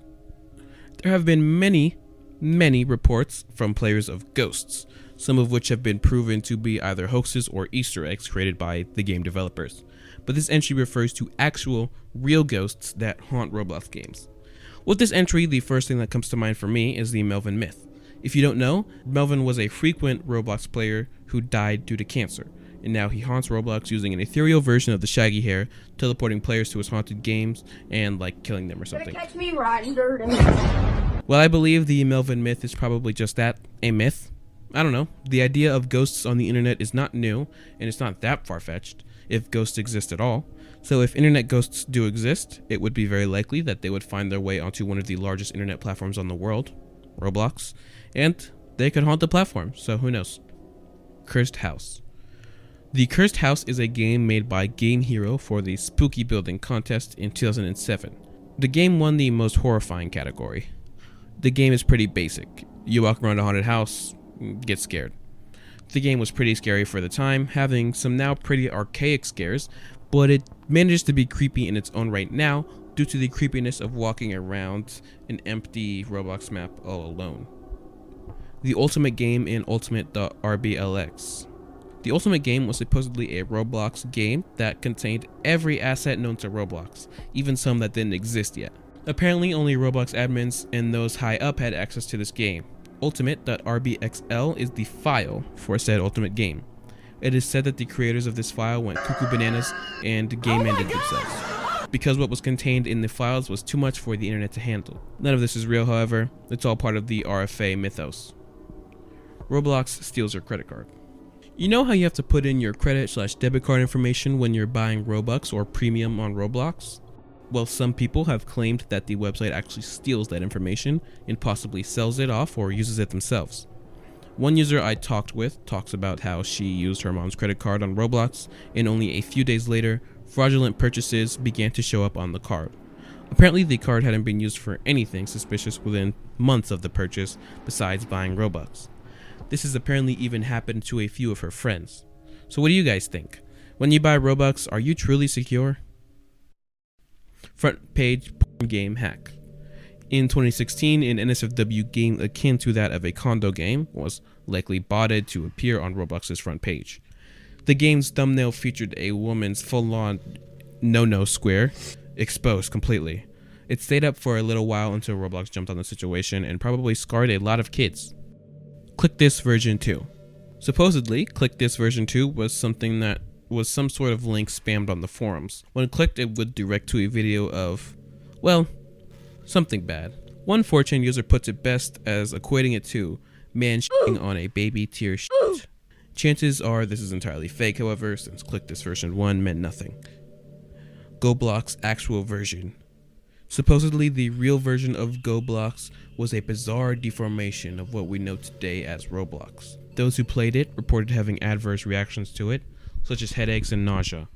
It was actually revealed that this version of GoBlox was an early experiment, attempting mind control through video games. This version of GoBlox has been completely wiped from the internet. Or has it? Iceberg origins. Here is a surprise entry for you guys. What are the origins of this very iceberg? With all these crazy entries, I'm sure you are dying to know just who came up with this. Well, there isn't really any one person behind this iceberg. You see, this iceberg originates on 4chan. Yeah, I know, okay. But a user posted it to 4chan and a thread was created to add different entries and multiple people ended up contributing.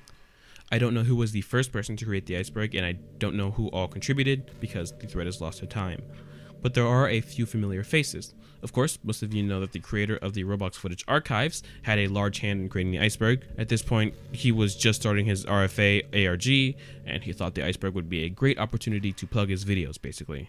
And I think it would have been, but unfortunately the project was, of course, retired soon after, and all the mysticism surrounding it disappeared. So all these entries now only serve to clutter the iceberg. But yeah, the iceberg was more of a gathering of the community, with several revisions and new versions propping up over the months since its origin. Heck, even I added some things to the iceberg in order to hopefully make it a little bit more entertaining for you guys. But that is the full Roblox iceberg explained. Huge thanks to you guys for sticking through the series and helping me out as we went along. Follow my Twitter, Patreon, and second channel for more content. This whole video series has been a huge adventure, and I thank every single one of you for joining me on this journey.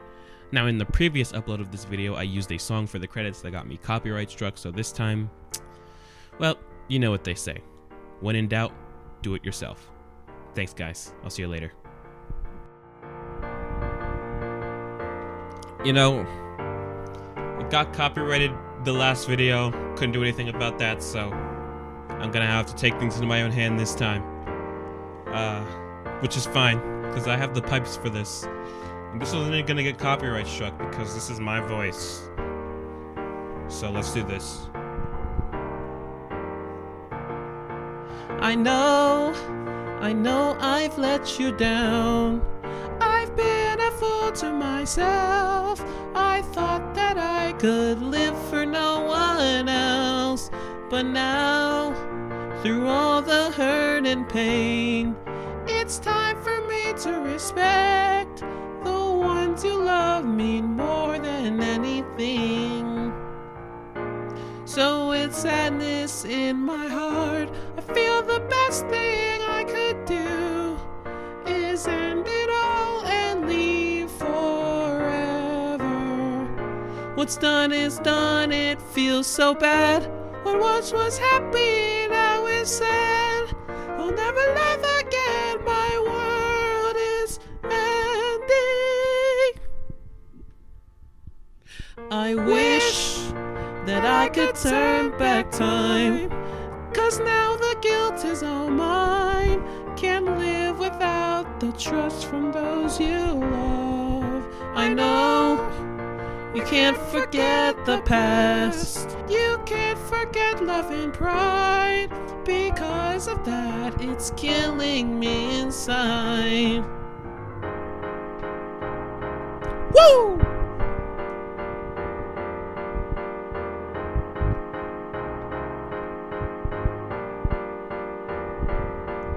It all returns to nothing. It all comes tumbling down, tumbling down, tumbling down. It all returns to nothing. I just keep letting me down, letting me down, letting me down. In my heart of hearts, I know that I could never love again. I've lost everything, everything, everything that matters to me matters in this world. I wish that I could turn back time, 'cause now the guilt is all mine. Can't live without the trust from those you love. I know you can't forget the past. You can't forget love and pride. Because of that, it's killing me inside. Woo!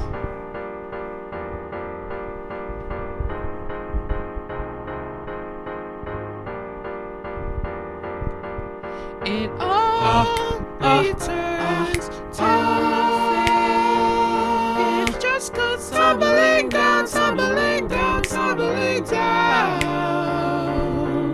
It all returns to nothing. I just keep letting me down, letting me down, letting me down. It all returns to keeps tumbling down, tumbling down, tumbling down. It all returns to nothing. I just keep letting me